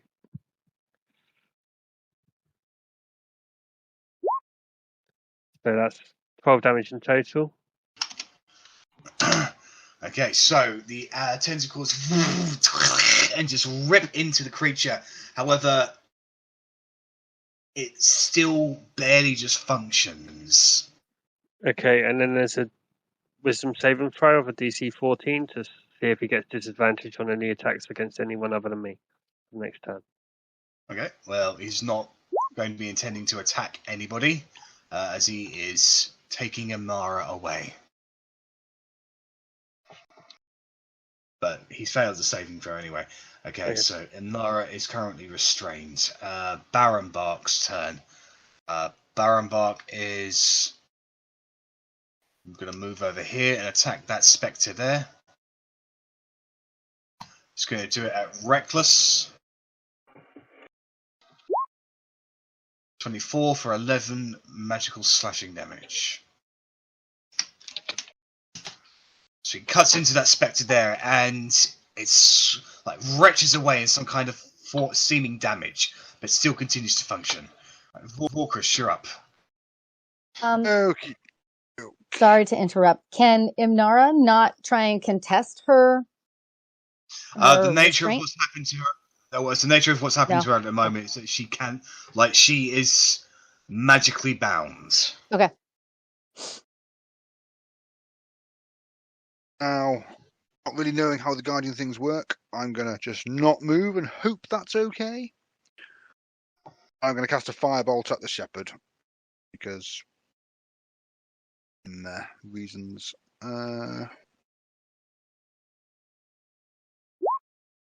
20 to hit. That will hit him, yeah. Yay! Oh, that's a great roll of 2d10 there. Takes 6 fire damage. So, you do some damage to him. He doesn't seem to be resistant to fire. Oh, that's good to know. You can look forward to lots more firebolts then, Mr. Shepherd person. Go on, my eye order. And then go on, Pa! Show him you're better than Wenos. Plus 6 to that, it will hit. Yay. For 4 damage. Har gives him a haymaker and still continues to function, but the amount of damage he took from Barrenbark, he's failing a little. No, it wasn't Barrenbark. It was all my zombie. Right. Let's not give credit, Yeah, of course. This 4 damage a turn, it's all adding up, Give that cannibal his credit. And yeah, that's my turn. All right, Cora, you're up. Can I, is it possible to do 2 bonus actions and no action? Like treat one of them No. as an action? No.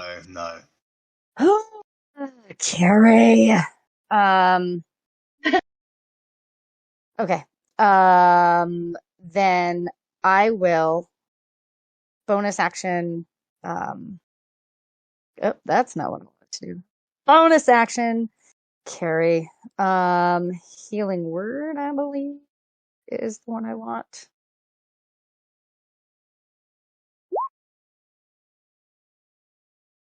Does that bring her back? Yep. All right, so Carrie, you come back with 10 HP. I will yell to her, if you have any potions, take him, and the shepherd is vulnerable to, or takes fire damage. And he's not vulnerable, he's just not resistant, which right, not we'll take it. right. He can have some. You know what I meant. And then I will. Oh, you're angry in battle. Then who am I by?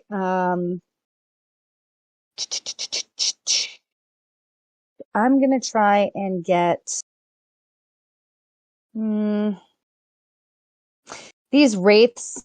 Have either one of them been hit? Yep, this guy. That guy. All right. I'm gonna try and get the other one with Sacred Flame. Okay. Well, the other one's currently bound in the beat of force. Oh. So you can... I thought the shepherd dispelled that. Only on himself. Only on himself. Okay, well then I will redirect that to the other guy. All right, so he'll make a dex save. Don't make the dex save. Good. 13. 14 damage to him. All right, so the radiant damage bursts up and damages the wraith exactly how you expected to damage. It doesn't seem to have any resistances against the radiance.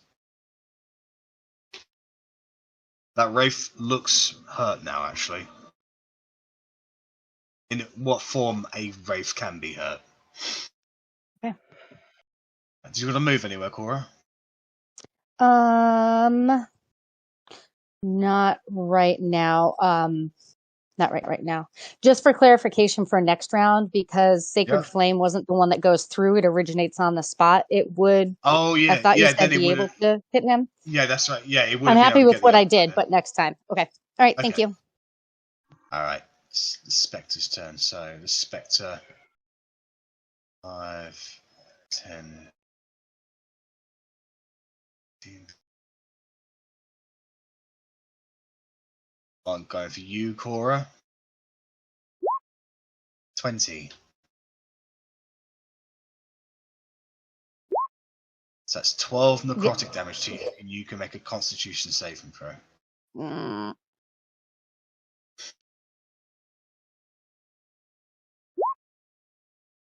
Okay, so you don't lose any maximum hit points. Alright, D4 for this guy. He's going for par. No. 17 to hit par. That's a hit. Takes 13 necrotic damage, and can he make a con save as well? Yeah. That's a fail. 5, 10, 15. So his hit points, maximum hit points, is reduced by 13. 5, 10, 15, 20, 25. I haven't really been tracking that because if they go down, they're dead, and we're not healing the zombies anyway. So right, yeah, so, I'm not ignoring it, but yes, I'm aware. Right, Zurich, you're going to get a life drain attack at disadvantage. That's a miss. 7, that's a miss. And then Vorkrus. 22. That's a hit regardless of what I do, so ow. 13 necrotic damage, and can I get a con save from you, please? 14. You maintain the save, you do not lose your maximum hit points. Fuck for that. So 13 damage. Minus that, the 8, so 39. Anchor. Alright. Zurich, you're up. I just look to Vorkris and then just go, I'm sorry about this. And then Misty Step over here. Thanks, bird! Yeah, and then turn to Bark and just be like, oh, just like old times this. And then take a swing at the shepherd. Okay. 23 will certainly hit. Oh, fucking shit damage. So it's just 8 points, because the other one can't. 8 points of... So that's Fire. 8 points of slashing damage, is that Yeah. right? No, it's... where is it now? I think it converts it Oh. all to... 1d8 Oh, yeah. is... 3 points of slashing damage and 1 point of fire Fire damage, is that right? Yeah, that's right. Alright. So as you cut into him, you get the feeling only the fire hurts him. He's completely immune to your attack. Beyond that. That's fair. Okay. Anything else from you, Zurich? No, Wait, that's no, it. you Misty Step, But- didn't you? Yeah, bonus Right. action. Joprix, you're up. Joe Prix is going to take movement 5, 10, 15, 20, 25, 30.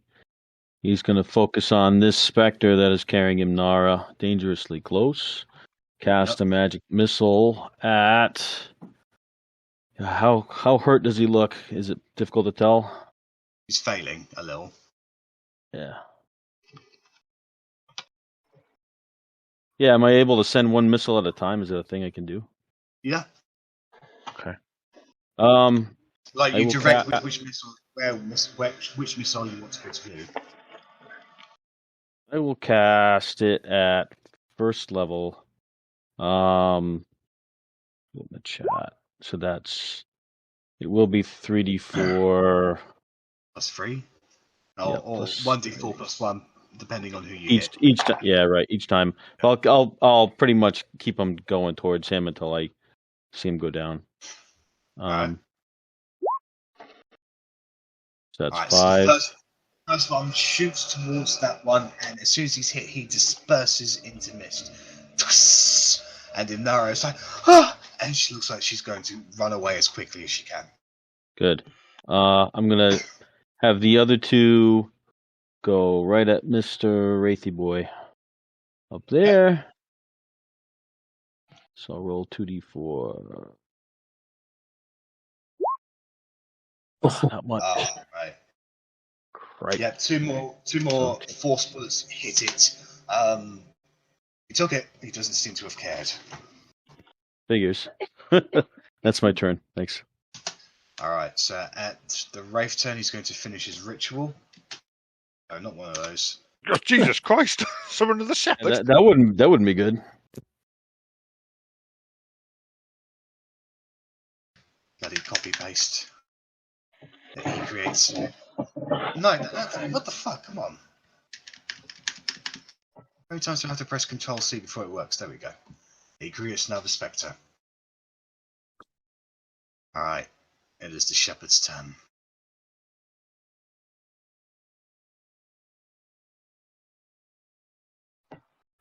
So.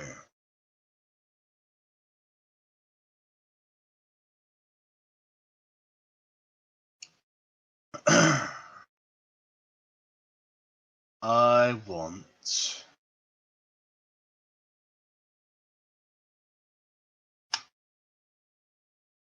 just reading up here.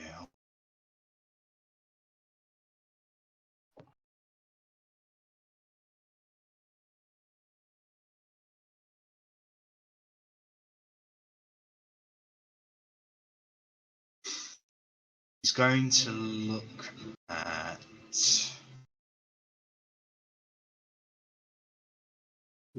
choices. It's going to look at you, Zurich. His eyes overcome your I will mind. attempt to counter spell again if he's casting a spell. This is not a spell. This is a thing he can do. Well, then I will not counter spell it. You make a Is it wisdom a saving throw. save? please. Can I portent his save? Do I know what the DC is? Nope. No, I can't know. Nope.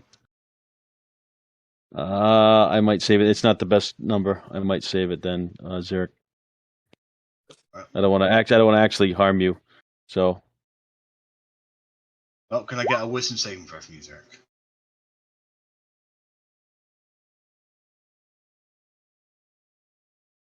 Do you get advantage on that because of the thing you have? Yes. Any saving throw against Yeah, if any- I was there you go. yeah, if I was already charmed, frightened, or possessed, I would get advantage on that. Oh, right, yeah, no, okay. At the moment, I'm immune to it. He's not trying to scare you. No, is it a charmed effect? Because Nope. I'm in... All right, okay. Gonna do shit now. He's trying to be friends with you. Yeah, he's trying to be on my side. Yeah, I told you. Oh, My my God. God. Lucky. Your body Will a lucky work on locks him? up, and you are paralyzed. And with that paralyzation, I believe you are incapacitated, and as such, you lose concentration on anything you did have.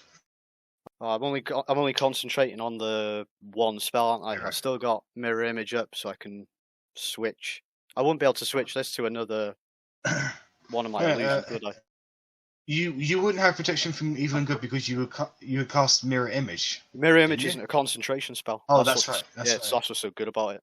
Well, the mirror image would go down because you were technically incapacitated as you're paralyzed. Yeah.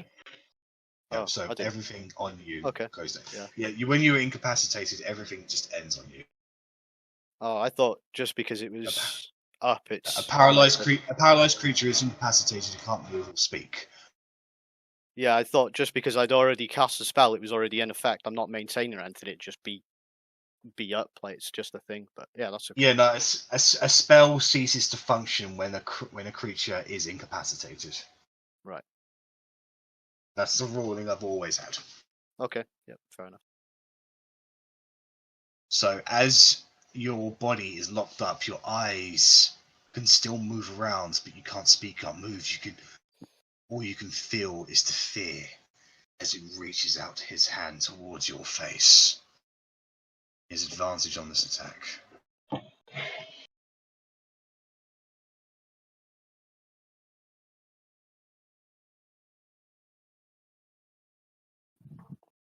Oh.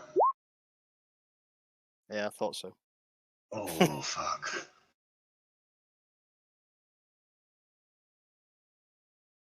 Alright, so you can still make a con save. For You don't have Oh, disadvantage yeah. on it. Right. Yeah. Let's see. I'm supposed to be pretty good at these, but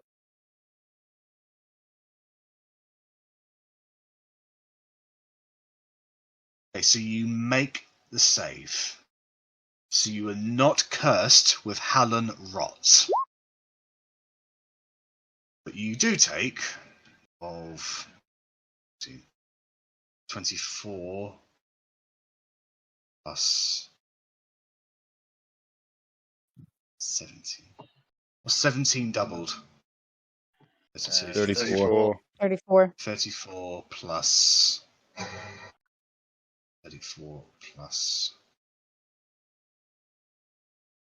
34 plus 34 plus 24. 58. 8. You take 58 points of damage. yeah, I'm down. As you see him touch Zurich's face, the skin around it just goes ashen and grey. He's almost as if he's sucking the life out. Zurich just goes helpless. His body goes limp in the shepherd's hands. and then the shepherd just pushes him off of the boat, and you fall into the water. And you begin sinking. Harry, you're up. Hello. Now I'm wondering if I want to do something else. I'm just going to what's it called? Wrathful Smite, my Dream Snatcher, and stab the shepherd. All right, make an attack roll.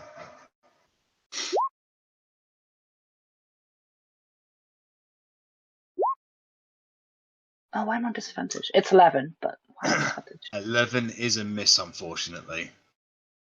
No problem. Still have. No problem. Mm. How did you get Wrathful Smite? Oh, it's from That's the Warlock thing. It's a paladin spell, isn't it? No, I got it from Warlocks get it at some point as a Hexblade. Oh, okay. Yeah.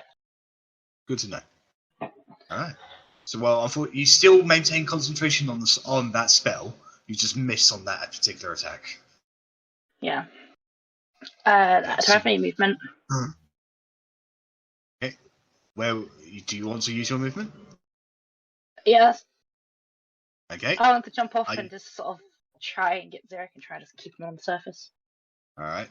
Okay. Are you going to disengage? If I can, that would be great. Yeah, you can use your bonus action to disengage. So you jump off of the boat. You land in the water and you grab Xeric. I want you just to make a general strength check because Xeric isn't have heavy armor. Yeah.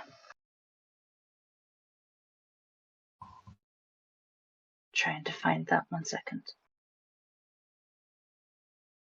That's under. Oh, yeah. Found it. There we go. I say you're just able to tread water with Xeric for now, so he's not drowning. Okay. Sorry, Bob. Right. And as you all look at this, the shepherd just looks around you all and just says, "Interlopers, let me take my prize." As he focuses on Immnara again. And we'll call that a session, guys, and we'll get back to it on the next one.